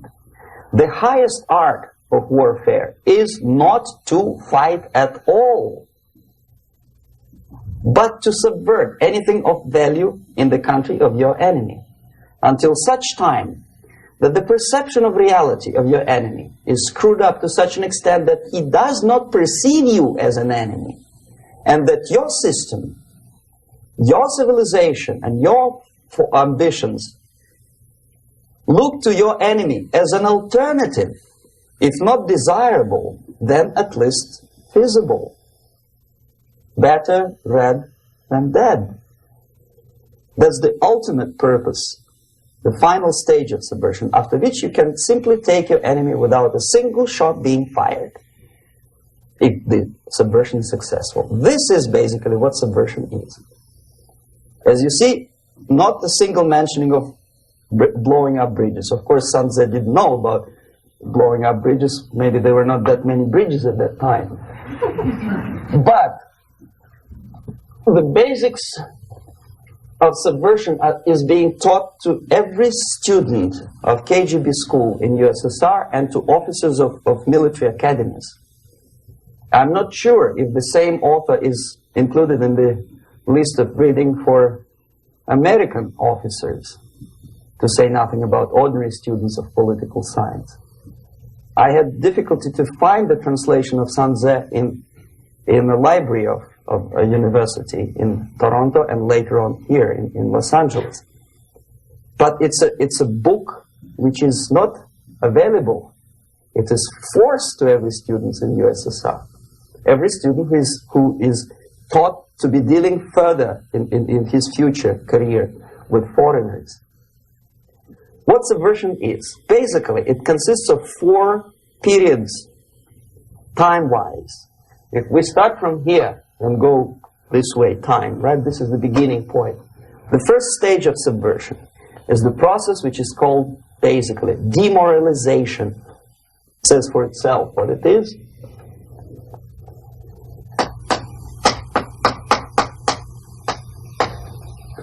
It takes from, say, 15 to 20 years to demoralize a society. Why 15 or 20 years? This is the time sufficient to educate one generation of students or children. One generation, one lifetime span of a person, a human being, which is dedicated to study, to shaping up the outlook, ideology, personality. No more, no less. Usually it takes from 15 to 20 years. What it includes? It includes influencing, or by various methods, infiltration, propaganda methods, direct contacts, doesn't really matter. I will describe them later. Of various areas where public opinion is formulated or shaped. Religion, educational system, social life, administration, law enforcement system, military, of course, and labor and employer relations, economy. Okay? 5 areas. I will not write them down because we will not have enough space. Sometimes when I describe all the methods, students ask me question, are you sure this is the result of the Soviet influence? Not necessarily. You see, the tactic of subversion, about which I'm talking, is similar to the martial art, the Japanese martial art. If some of you are familiar with that tactic, probably you will remember that if an enemy is bigger and heavier than yourself, it would be very painful to resist his direct strike. If a heavier person wants to strike me in the face, it would be very naive and counterproductive to stop his blow. The Chinese and Japanese judo art tells us what to do. First to avoid the strike, then to grab the fist and continue his movement in the direction where it was before, right? Until the enemy crashes in the wall. You see? So, what happens here? the target country obviously does something wrong, if it's a free democratic society, there are many different movements within the society. There are obviously, in every society, there are people who are against this society. They may be simple criminals, ideologically in disagreement with the state policy, conscientious enemies, simply psychotic personalities who are against anything. Right? And finally, there are a small group of agents of a foreign nation, bought, subverted, recruited. Right? The moment all these movements will be directed in one direction, right? This is the time to catch that movement and to continue it until the movement forces the whole society into collapse, into crisis, right? So that's exactly the martial art tactic. We don't stop an enemy. We let him go. We help him to go in the direction we want them to go. Okay? So, on the stage of demoralization, obviously there are tendencies in each society, in each country, which are going to opposite direction from the basic moral values and principles. To take advantage of these movements, to capitalize on them, is the main purpose of the originator of subversion. So we have religion, we have education, we have social life, we have power structure, we have labor relations, unions, and finally we have law and order. 1, 2, 3, 4, 5, 6. Okay? These are the areas of application of subversion. What it means exactly? In case of religion, destroy it, ridicule it, replace it with various sects, cults, which bring people's attention, faith, whether it is naive, primitive, doesn't really matter. As long as the basically accepted religious dogma is being slowly eroded and taken away from the supreme purpose of religion, to keep people in touch with the supreme being, that serves the purpose. Therefore, replace it, accepted, respected religious organizations with fake organizations. Distract people's attention from the real faith and attract them to various different faiths. Education. Distract them from learning something which is constructive, pragmatic, efficient. Instead of mathematics, physics, foreign languages, chemistry, teach them history of urban warfare, natural food, home economy, your sexuality, anything, as long as it takes you away. Okay? Social life. Replace traditionally established institutions and organizations with fake organizations. Take away the initiative from people. Take away the responsibility from naturally established links between individuals, group of individuals, and society at large, and replace them with artificially, bureaucratically controlled bodies. Instead of social life and friendship between neighbors, establish social workers institutions. People who are on payroll of whom? Society? No. Bureaucracy. The main concern of social workers is not your family, not you, not social relations between groups of people. The main concern is to get the paycheck from the government. What will be the result of their social work doesn't really matter. They can develop all kind of concepts to show to the government and to the people that they're useful. Okay. Away from the natural links. Power structure. Okay. The natural bodies of administration, which are traditionally either elected by people at large or appointed by elected leaders of society, are being actively substituted by artificial bodies. The bodies of people, groups of people, whom nobody elected. Never. As a matter of fact, most of the people don't like them at all, and yet they exist. One of such group is media. Who elected them? How come they have so much power? Almost monopolistic power on your mind. They can rape your mind. But who elected them? How come they have a nerve to decide what is good and what is bad for the elected by you, president, and his administration? Who the hell are they? Spiro Agnew, who was hated by the liberal left, called them a bunch of enfeebled snobs. And that's exactly what they are. They think they know. They don't. The level of mediocrity. In a big establishment like New York Times, Los Angeles Times, major television network, you don't have to be excellent journalist. You have to be exactly a mediocre journalist. That's easier to survive. There's no competition anymore.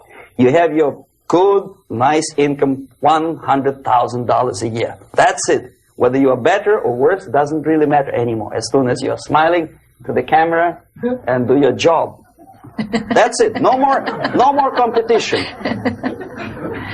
Power structure slowly is eroded by the bodies and groups of people who do not have neither qualification nor the will of people to keep them in power, and yet they do have power. Okay. Together with that, there is another process. Law enforcement, law and order organization and structure is being eroded.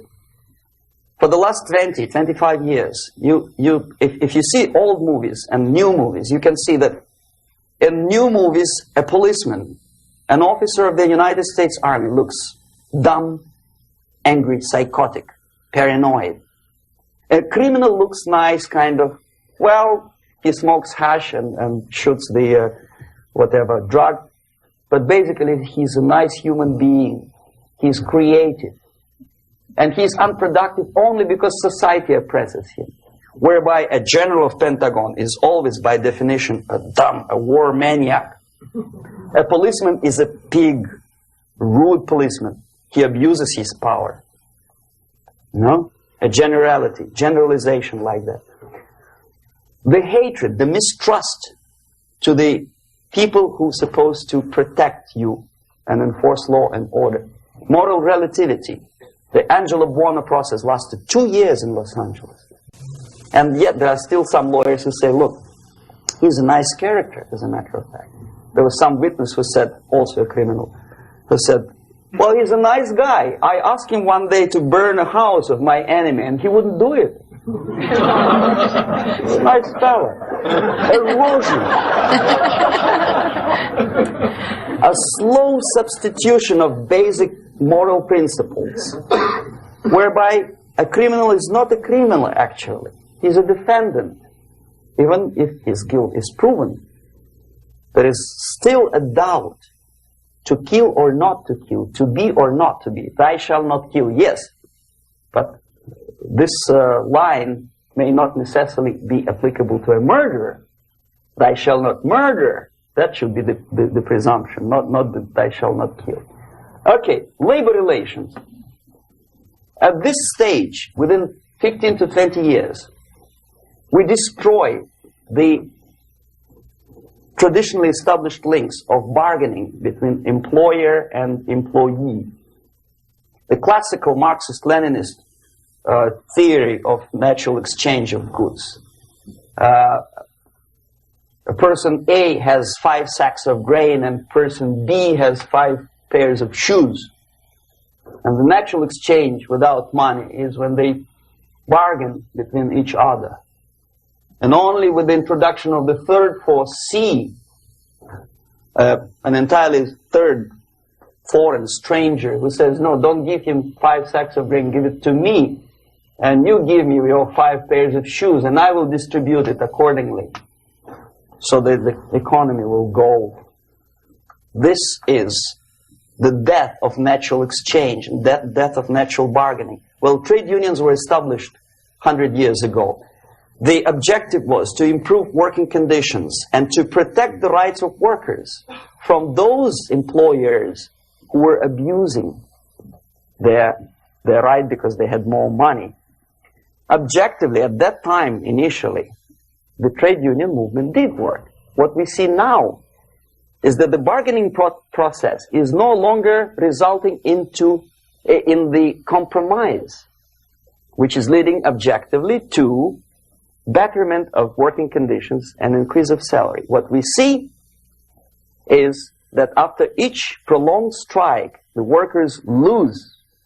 Even if they have 10% increase of their salaries, they cannot catch up due to inflation and due to missed time. More than that, millions of people suffer from that strike because economy now is interdependent. It's intertwined like one body. If previously steel workers, say 100 years ago, could strike and nobody would suffer, now it's impossible anymore. If a garbage collector strikes today, the rest of the multi-million city is stinking. I mean, there's no more service. In Quebec, for example, we had the electricians who were on strike in the middle of winter. You can freeze your bottom, and they still were on strike.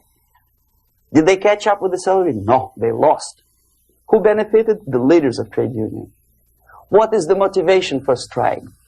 Improving of workers' condition? No, obviously it's not. Then what is it? Ideology. To prove to these capitalists. And the obedient horde of workers, like sheep, follow these people. And they cannot disobey. Why? Because if they do, you know what happens to them? Pickets, murders, shooting truck drivers by picketers. In Montreal, for example, I saw with my own eyes when I was correspondent of CBC International, Canadian Broadcasting Corporation, when the workers of aircraft factory destroyed computers and the equipment in the factory. And the administration employed strike breakers. Their cars were turned upside down and burned. Their houses were burned. Their kids were intimidated. And some victims were there. Of that we can be sure. Why? To improve conditions of workers? No. Ideology. Okay, so this is what happens basically. It may or may not happen without the help of the Soviet Union. But the natural tendencies are being greatly taken advantage of and capitalized by the Soviet propaganda systems. How? Whenever trade union strikes, we have influx of propaganda, mass media, ideological dissemination.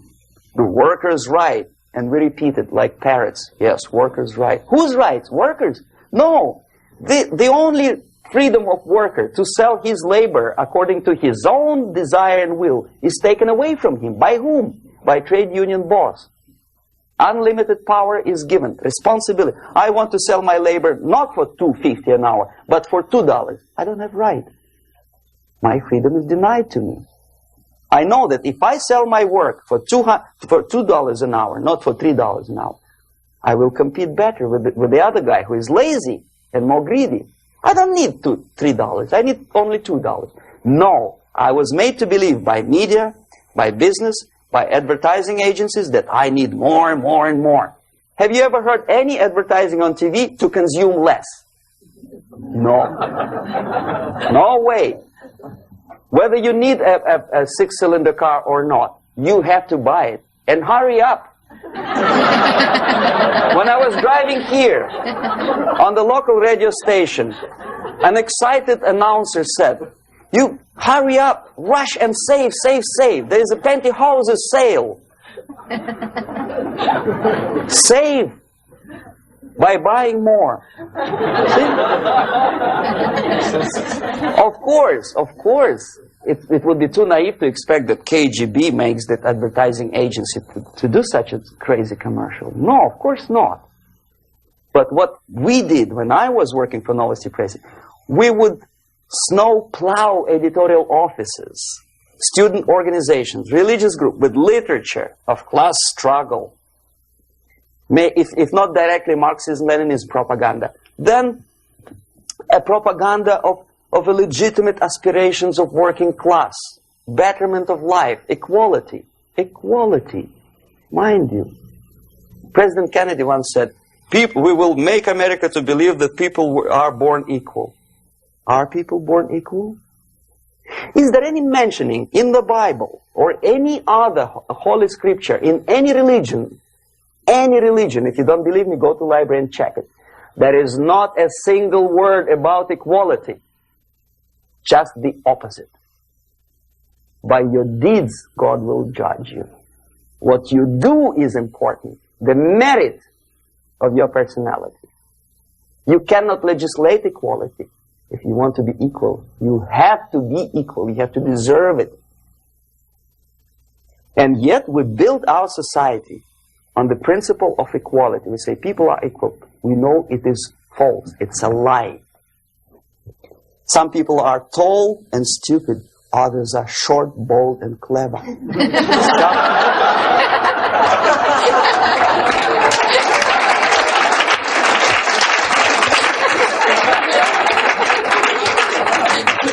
If we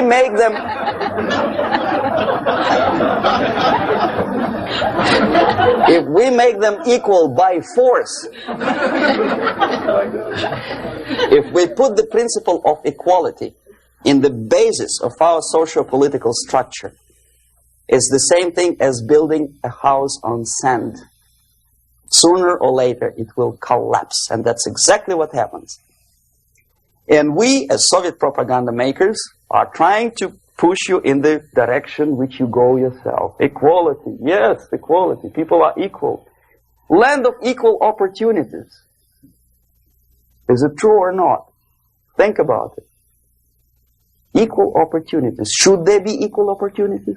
For me, and for a lazy bastard who comes here from some other country and immediately registers as a welfare recipient, benefits? I never received a single dollar. No, sorry, I did receive once. But I never applied for welfare. For the 13 years, I took any job. Security guard, journalist, taxi driver, anything. Well, I was restless, but some people don't like it. They immediately. So why should we have equal opportunities? Why? The equal opportunity to excel. Equal opportunity in equal circumstances, yes, but we know people are different. To excel, yes, provided we reach the same level of excellency, perfection, which is hypothetical, distant future. Yes, maybe. But we know perfectly well that even with the best intentions, people could not be equal. Why should we have equality in the, say, legal system? Myself, I'm considering myself a law-abiding citizen, and a person who comes here to rob and shoot, say, the United States administration under Carter, imported thousands of Cuban criminals. They were non-criminals, yet they were accepted. Do you think it's fair if myself and my wife from Philippines, who work like a, excuse me, horse, as a lab technician in a hospital, should have the same rights as a criminal from Cuba? Why? And yet we repeat as parrots, equality, equality, equality. And the Soviet propaganda system helps us to believe that equality is something which is desirable. Democracy, as it was established by fathers of this country, of this system in the last century, is not equality. It's the system where different people, unequal people, have a chance to survive and help each other in constant competition, in constant perfection. Not inequality, which is superimposed from a godfather or nice person in Washington, D.C. And the absolute equality exists in Soviet Union, quote-unquote equality. Everybody is equal in dirt, except some people are more equal than the others in Politburo. So, the moment you bring a country to the point of almost total demoralization, when nothing works anymore, when you are not sure whether it is right or wrong, good and bad, but there's no division between evil and good, when even the leaders of church sometimes say, well, violence for the sake of justice, especially social justice, is justified in countries like Nicaragua, El Salvador, well, maybe Rhodesia, and we listen to them and say, yeah, probably it's true. Is it true? No, it is not true. Violence is not justified, especially for the sake of quote-unquote social justice introduced by Marxist-Leninists. That is my former colleague from Novosti Press Agency. Okay, so we reached that point. The next step is destabilization.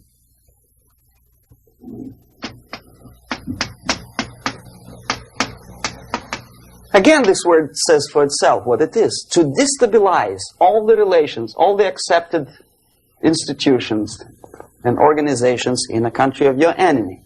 How you do it? You don't have to send a battalion of KGB agents to blow up bridges. No. You let them do it themselves. The area of application is, again, it's narrower now. Not like the previous case.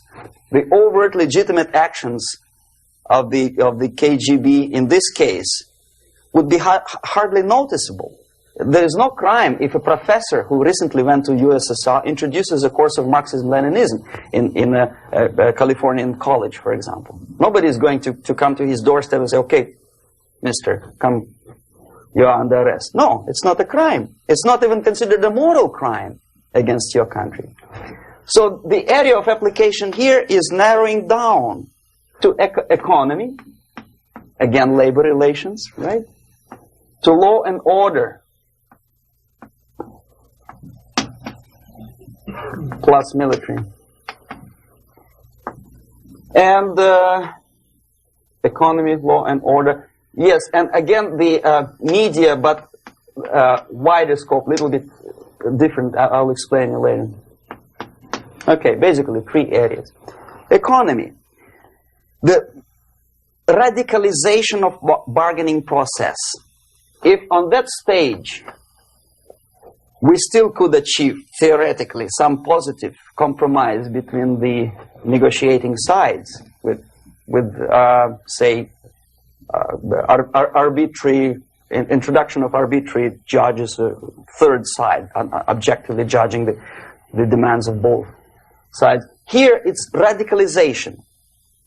On the stage of destabilization, we cannot come to compromise even within a family. The husband and wife couldn't figure out which is better. Husband wants his kids to eat at the table, and wife wants a child to roam around the room and drop food all over the floor. They cannot come to compromise unless they start a fight. It's impossible to reach a compromise, constructive compromise, between neighbors.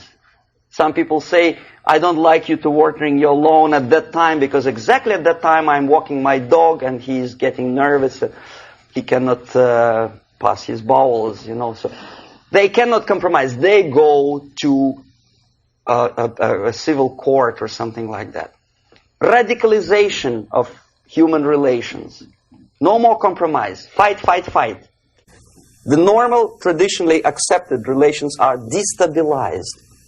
The relations between teachers and students in schools and colleges. Fight. The relations in economical sphere between laborers and employers are further radicalized. No more acceptance of the legitimacy of demands of workers. Unlike Japanese, with the theory Z, if you ever heard about it, where the workers are involved in the decision-making process, therefore they don't have moral incentive to fight their bosses. In the United States, it's just the opposite. The harder is the fight, the better. The more heroic they look.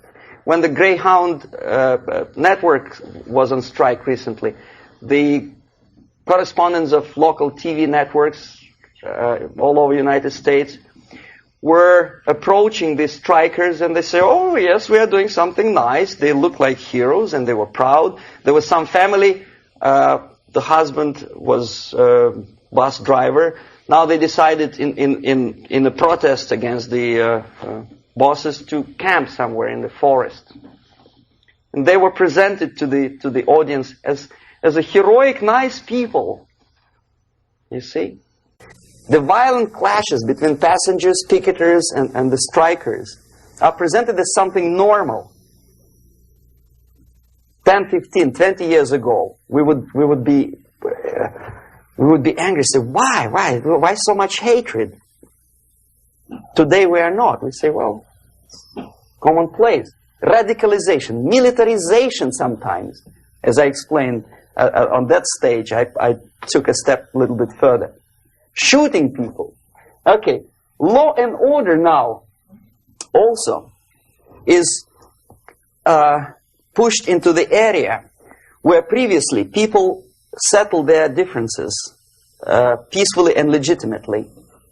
Now, we are getting with this court cases in the smallest irrelevant cases. We cannot solve our problems anymore. The society at large becomes more and more antagonistic between individuals, between groups of individuals, and the society at large. The media puts himself in the opposition to the society in general, at large.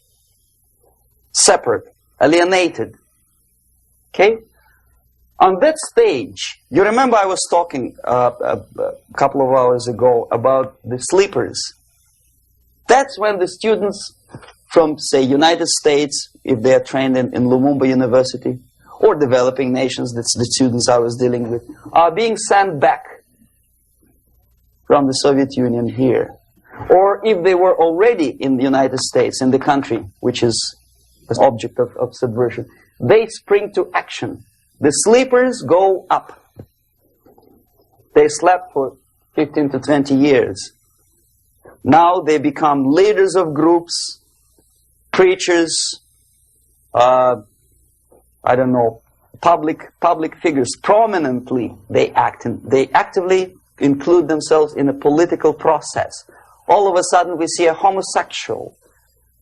15 years ago he did his dirty job and nobody cared. Now he makes it a political issue. He demands recognition, respect, human rights, and he rallies a large group of people. And there are violent clashes between him and police, his group and ordinary people, no matter what. It's black against white, yellows against green, doesn't matter where the division line goes. As long as this group come into antagonistic clash, sometimes militantly, sometimes with firearms, that is destabilization process. The sleepers, many of whom are simply KGB agents, become leaders of the process of destabilization. Doesn't mean that Comrade Andropov sends Comrade Ivanov to the United States. The person who takes care is already here. He is a respected citizen of the United States. Sometimes he gets money from various foundations for his legitimate struggle for, I don't know, human rights, women rights, kid lib, prison lib, whatever. There are sympathetic Americans who donate their money to him. This stabilization process usually leads directly to the process of crisis. In case of developing nations, that's the area where I was active.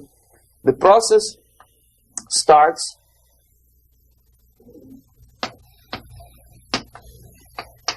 when the legitimate bodies of power, the social structure collapse. It cannot function anymore. So instead, we have artificial body injected into society, such as non-elected committees. You remember I was talking about them here. Social workers who are not elected by people, media who are self-appointed rulers of your opinion, some strange groups which claim that they know how to lead society forward. They don't usually. All they care is how to collect donations and sell their own concocted ideology, mixture of religion and ideology. Here, we have all this artificial body claiming power. If the power is denied to them, they take it by force. In case of Iran, for example, all of a sudden we have revolutionary committees. What kind of revolution? There was no revolution yet, and yet they had the committees.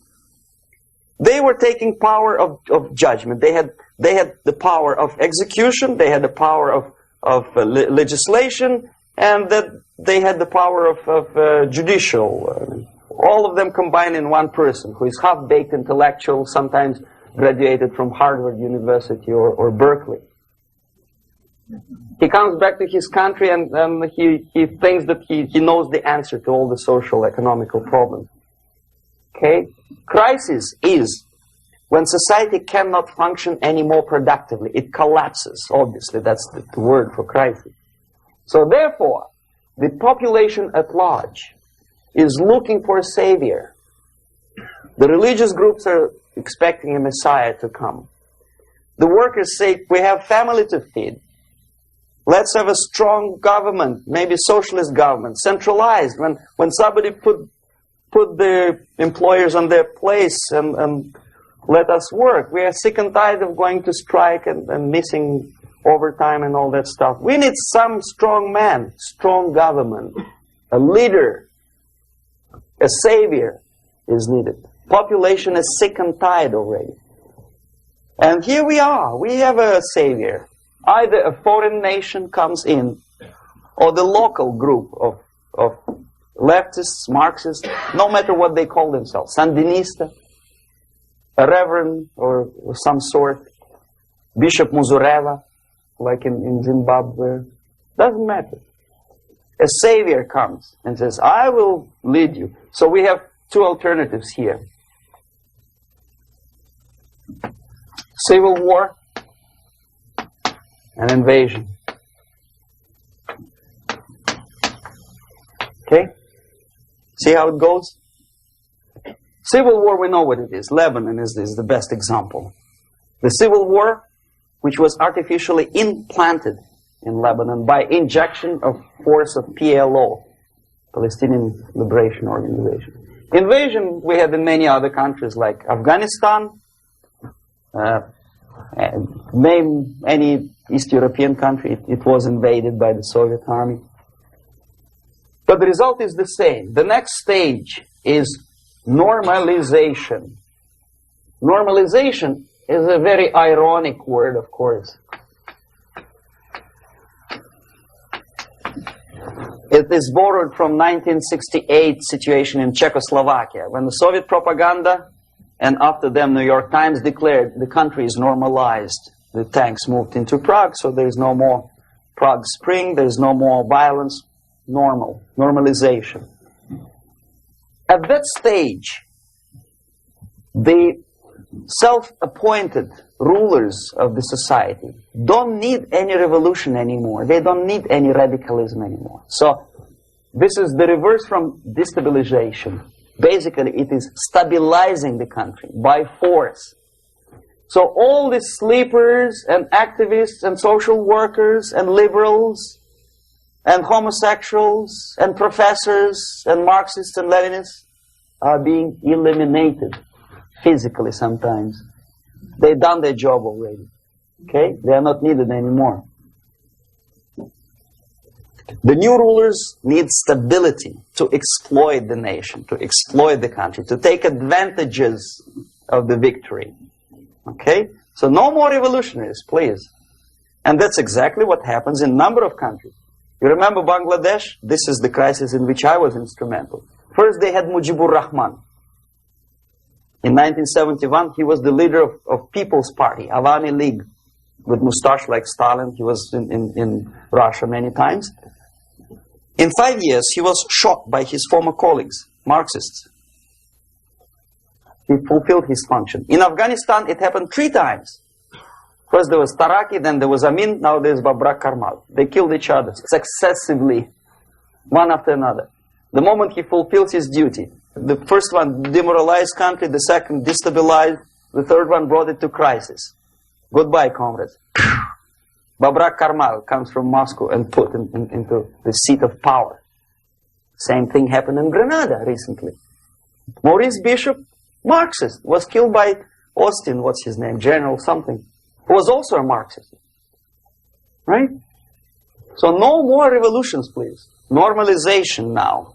From now on, no more strikes, no more homosexuals, no more women lib, no more kid lib, no more lib, period. Good, solid, democratic, proletarian freedom. That's it.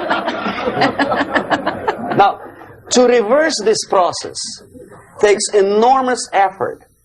When today, United States had to invade Grenada to reverse the process of subversion. Some people say, boy, this is not good, it's not kosher to invade the beautiful country, island of Grenada. Well, why didn't you stop the process here, when Grenada was just approached by leftists? Why not to prevent Maurice Bishop to come in power in the first place? Did Grenadians want him? Very questionable. They didn't know who was Maurice Bishop in the first place. He came to power by coup d'etat himself. Okay? No, we let the situation develop further and further and further until the crisis and normalization very soon.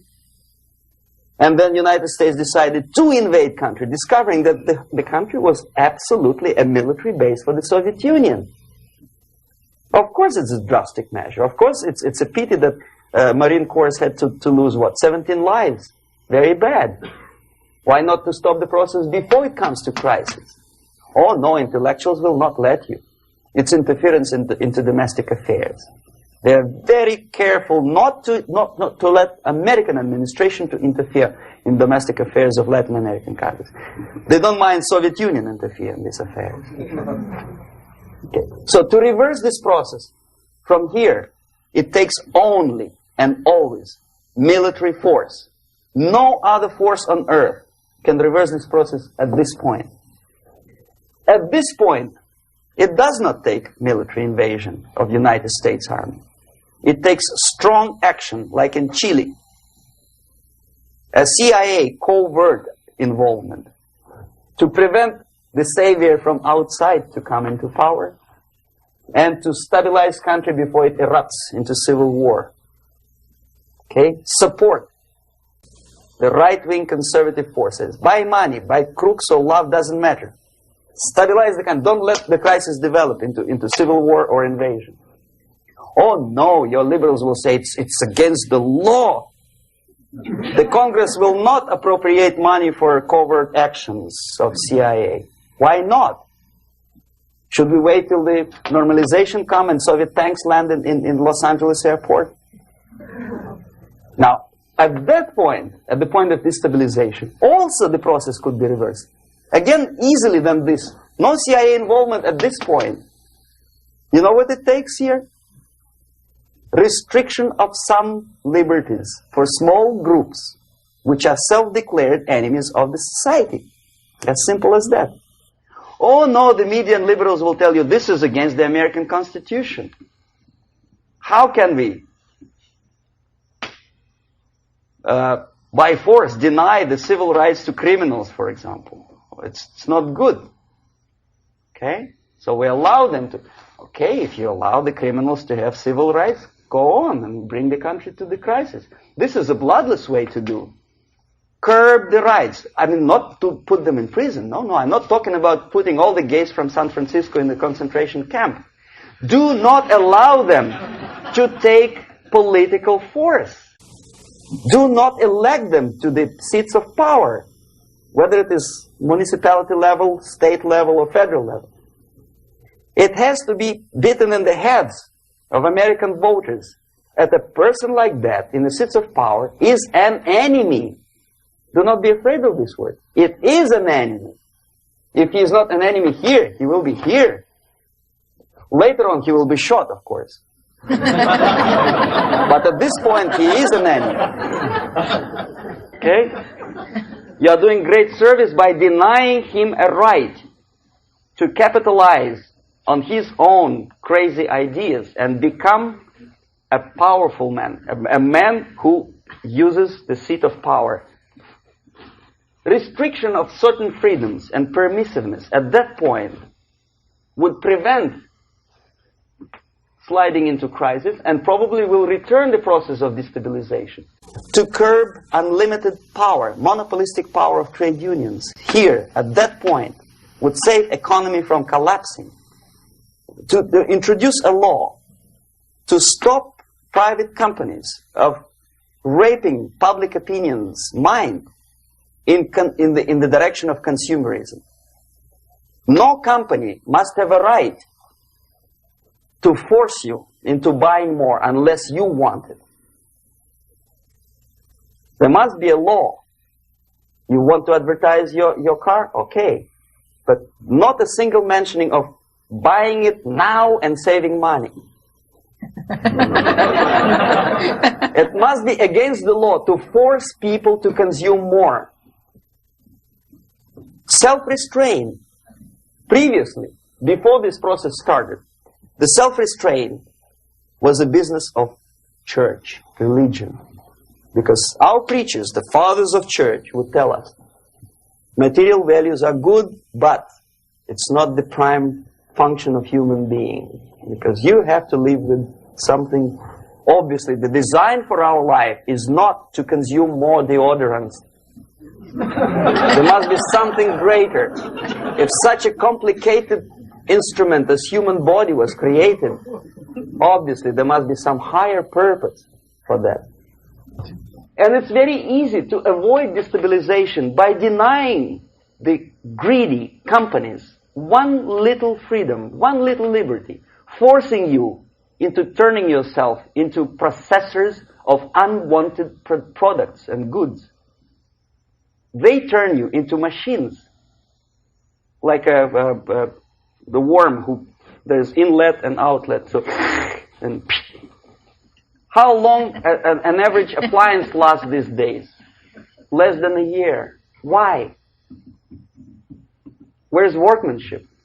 Oh, we want you to buy more. Okay. Destabilization process could be easily overcome if, as I say, the society, by its own will or after persuasion by the leaders, will come to the idea of self-restraint.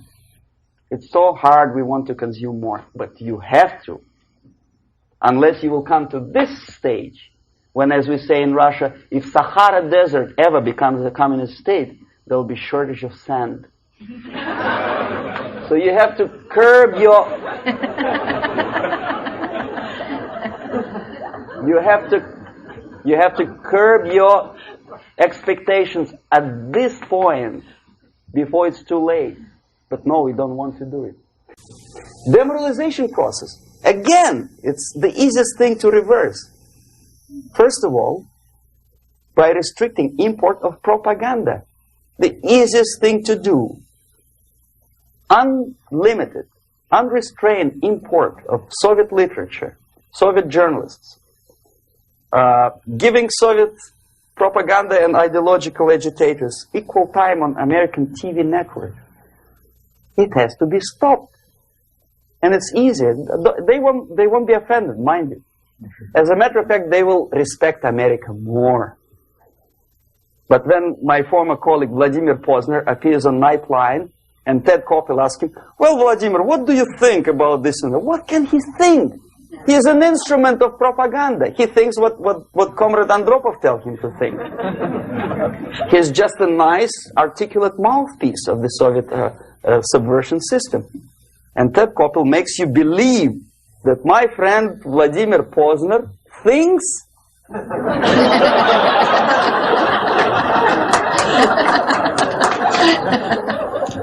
the process of demoralization may not have started at all if at that point the country, which is a recipient of subversion, actively, not violently, but actively, prevents importation of foreign ideology. I don't want America to follow the pattern of ancient Japan. You don't have to shoot every foreigner when it approaches the sacred borders of the United States. But when he offers you a junk in the disguise of very shiny something, you have to tell him, no, we have our own junk.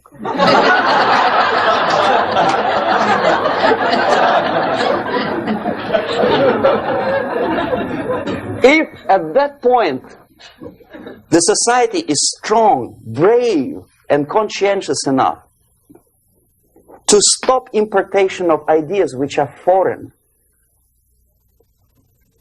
then the whole chain of events could be prevented. Recently I've been to Philippines and I was shocked how in big cities like Manila, children listen to deafening music. A melodious nation with long traditions of good, nice ethnic music introduced by Spanish long time ago, maybe 2 centuries, 3 centuries ago, I don't remember how long. All of a sudden listen to musical garbage, blasting their radios at full blast, at the full volume. Why?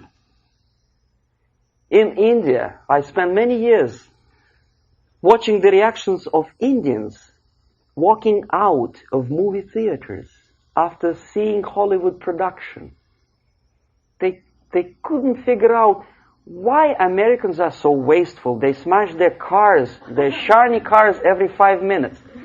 How come they shoot each other for $500,000? Is it true that they're so obsessed with sex?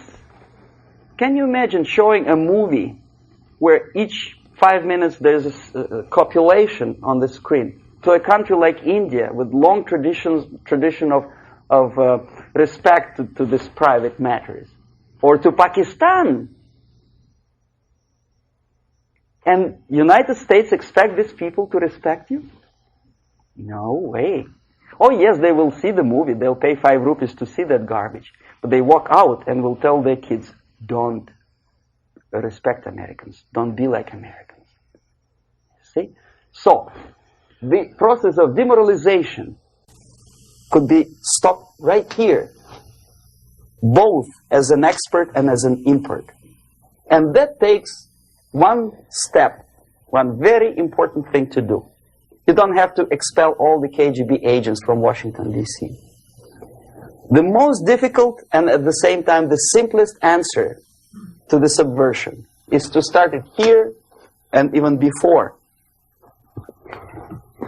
by bringing back the society to religion, something that you cannot touch and eat and put on yourself, but something that rules society and makes it move and preserve it.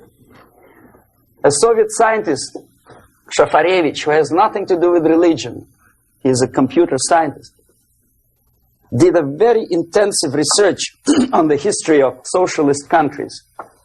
He calls socialist or communist any country with a centralized economy and a pyramidal style of power structure. And he discovered, actually he didn't discover it, he just brought to attention of his readers, that civilizations like Mohenjo-Daro in the river Indus area, like Egypt, like Maya, Incas, like Babylonian culture, collapsed and disappeared from the surface of Earth. The moment they lost religion, as simple as that, they disintegrated. Nobody remembers about them anymore. Well, distantly. So, the ideas are moving society and keeping mankind as society of human beings, intelligent, moral agents of God. The facts, the truth, the exact knowledge may not. All the sophisticated technology and computers will not prevent society from disintegrating and eventually dying out. Have you ever met a person who would sacrifice his life, freedom, for the truth like that? This is truth. I never met a person who said, this is truth and I'm ready to shoot me. To defend the truth. Right? But millions sacrifice their life, freedom, comfort, everything for things like God. Like Jesus Christ. It's an honor. Some martyrs in the Soviet concentration camp died. And they died in peace. Unlike those who shouted, "Long live Stalin," knowing perfectly well that he may not live long. Something which is not material moves society and helps it to survive. And the other way around. The moment we turn into 2 by 2 is 4 and make it a guiding principle of our life, our existence, we die. Even though this is true, and this we cannot prove. We only can feel and have faith in it. So the answer to ideological subversion, strangely enough, is very simple.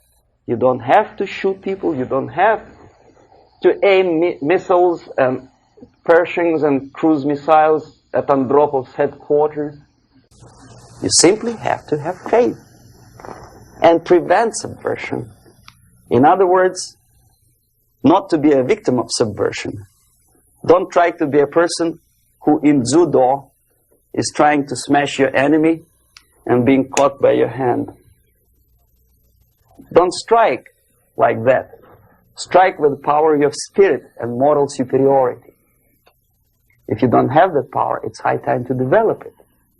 And that's the only answer. That's it. Thank you.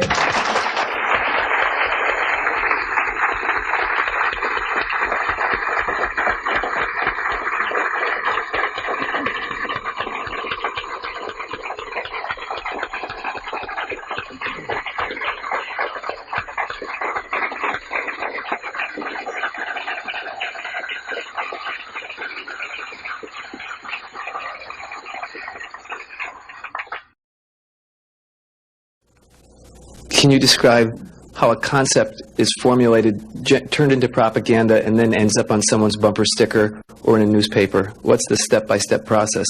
The other thing is, how close is the Politburo to the actual propaganda creating process?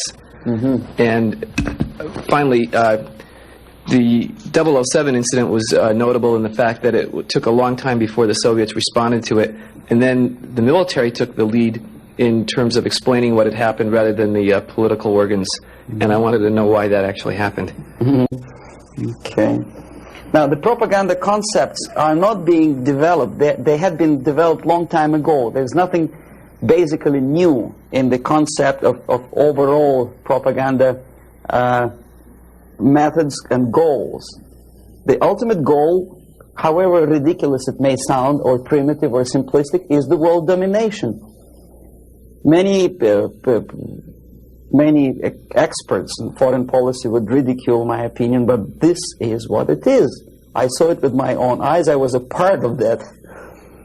So, and my father was, I think I mentioned that before, he was an inspector of land forces. He traveled all over the world where the Soviet troops were stationed. So he knows perfectly well that the troops are not stationed there to collect harvests for Cubans or to help Afghanis to develop the hordes of cattle or goats. They are there for one purpose: world domination.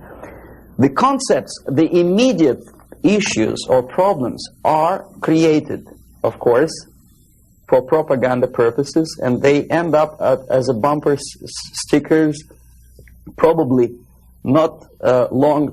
It takes really short period of time. Unlike some other things in the Soviet system, propaganda is one of the things that they don't save money on. And there is a huge apparatus of propaganda experts in USSR. Novosti Press Agency is just one of them, one of the organizations. But apart from them, there is a Department of Agitation and Propaganda within the Central Committee. There are faceless people, names of whom you will never learn. They're kind of classified.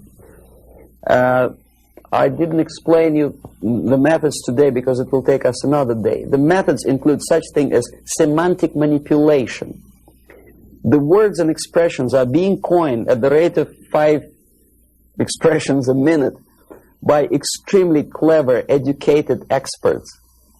And the media outside of USSR obediently repeats this cliché. I give you just several examples, not to take your time, not to bore you to death. Okay, I mentioned one thing, United Nations. The expression was invented by the Soviet propaganda experts, not by Americans. We know perfectly well it's not united, and it has nothing to do with nations.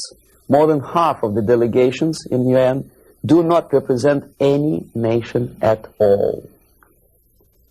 They are disunited, obviously. The United Nations had not been able to solve a single military conflict. Nowhere in the world. They provoked war, yes, they took part in wars, but they didn't prevent expansion of communism, or they did not prevent a single war anywhere. So the true expression, the true term for United Nations could be disunited bureaucracies. Okay, another cliche which was coined in Moscow by experts of propaganda. National Liberation Movement. It's not national because most of the leaders do not necessarily belong to the ethnic group which they lead, number one. Number two, they are unpatriotic and unnationalistic because they obey orders from a foreign country, USSR. Okay? They are trained in USSR, they are paid by the Soviet system, and they work in the interests of the Soviet system. Liberation. Whom they are liberating? Who is being liberated? And movement. Movement, we understand, is something which moves, unlike something which is static. National liberation does not move. It's a war. If you call war a movement, probably. But it has nothing to do with the concept of movement in American terminology. It means a legitimate, overt, organized, voluntary movement. Right? I presume your church or your organization is voluntary. Nobody keeps you here by force. Okay, National Liberation Movement is an army of bandits, professional bandits, which are kept within the framework of the movement by force. If they betray, it's like in mafia, they are going to be executed. Okay, another example of semantic manipulation is free medical aid, for example. You think it's an American democratic expression? No way. The term was coined by the communists long time ago, at the time of Comintern. There's nothing free in this world. Everybody knows it. Least of all medical aid. It's a very expensive thing to render medical assistance to other people. Somebody, sometime, somewhere has to pay for it. Who? Taxpayer. Obviously. There are many other things that are being coined by the Soviet propaganda apparatus. Unfortunately, see, if I call myself a genius writer, for example, Los Angeles Times would not call me that, right? They will call me a strange, crazy Russian who calls himself a genius. Then why the hell they call liberation movements what they call themselves? Just because they are men? The logic is twisted. The stickers on the bumpers, I don't know. It depends on the ability of local forces to toe the foreign policy. How close is Politburo to implementation of propaganda actions? Very distant. See, Politburo is a group of self-imposed dictators. They don't really decide anything. The only objective of their existence and their life and their struggle is to stay in power. Unlike American politician who has two objectives. First, to be elected, and second, to be re-elected. The Soviet politician doesn't have the first objective. He does not have to be elected. He just makes his way in the party structure all the way up. The election doesn't bother him at all. So the only purpose of his life is to stay where he is and don't rock the boat. They don't make decisions. The decision-making level are the faceless group of experts, as I tried to explain to you. And the Politburo gives only the basic directions, what to be done, and the obedient servants of the highest caliber intellectuals are dutifully developing these things. Some independently thinking progressive academics in the United States think that come socialism they will be able to preserve their integrity and independence. It's wishful thinking. They will become obedient servants of the system that they are trying to force upon you. The Korean airliner incident, from my viewpoint, is not an incident at all. I believe it's a carefully planned and premeditated provocation I'm not sure whether they did it. They killed 268 people just to get rid of Larry McDonald, but it's feasible. I wouldn't be surprised if they killed more than 60 millions of their own men just to implement rotten ideas of Marx and Engels. You know, what would 268 people matter? Second, it is not a military blunder, and the order was not given by military. Never a single military officer of the highest caliber will take responsibility to shoot a civilian airliner. My father was an officer of general staff of the Soviet Army. I know perfectly well what I'm talking about. No officer would take responsibility. He'll be shot tomorrow. Are you kidding? The order was given by a civilian, by party apparatchik of the highest caliber, and I wouldn't be surprised it was Andropov. In any case, Andropov knew perfectly well what went on. The Soviet power structure resembles a triangle, unlike a love triangle in real life drama. It's a hate triangle. The seats of power are party, Communist Party, elite, of course, not the rank and file party, but the top of the pyramid. The KGB and the military, they hate each other, and each of them hate the other two. The most powerful is the party. This is the real power. The army and the KGB supposedly are servants of the party and the tools, the instruments of their power. But in fact, sometimes they are the power themselves. Andropov belongs to the most hated triangle, the KGB. My father hated KGB because he was military. Both of them, KGB and military, hate the party. Why?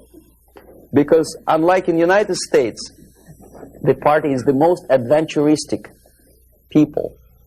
They want to invade countries. They give the orders for all kinds of adventures outside of USSR borders.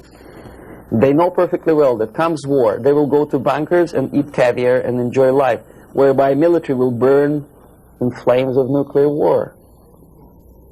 Marshal Grechko was against invasion into Czechoslovakia because he knew that he will have to demoralize his army. And the first two divisions, after facing the reality and seeing that Czechoslovakia is not being invaded by Americans, will get corrupted. So you have to replace them with other two divisions. And if you stay long enough, you will corrupt the whole Soviet army.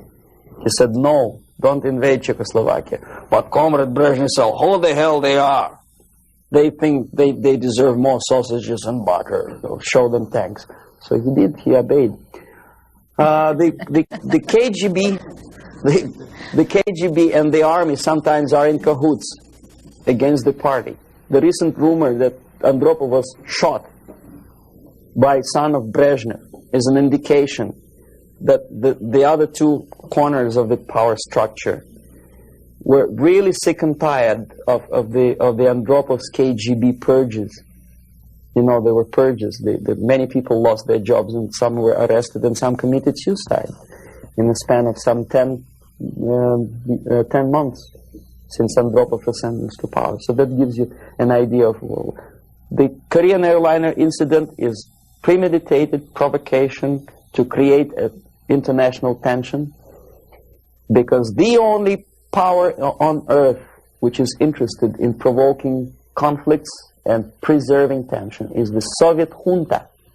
That's the only justification of them being in power. If there is no enemy outside, they have to create him.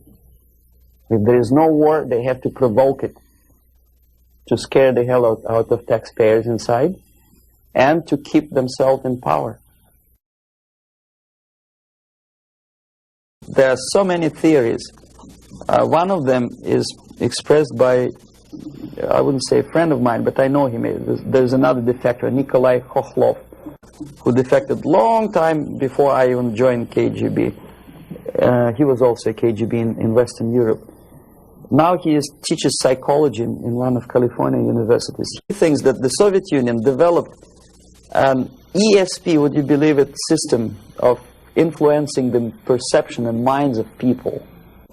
And the generators of ESP willpower can be focused on individuals and groups of individuals so efficiently that you can literally focus that beam or whatever it is on a pilot or 2 pilots or 3 pilots and convince them that actually they are flying on the safe territory, so there is no need, you can convince them that there is no need to contact the ground-based station, and you can artificially draw the plane by brainwave into the Soviet airspace. Whether it is true or not, I don't know. But I know one thing, that when I was a student and I graduated from Oriental Studies Institute, one of my friends, he was an extremely intelligent Jewish boy. He graduated from the mathematical department of Moscow State University. After 3 years, I returned from India for vacation, and I met him in the during the reception at the Academy of Science, and I said, "What are you doing here?" He said, "I'm working in a secret research bureau."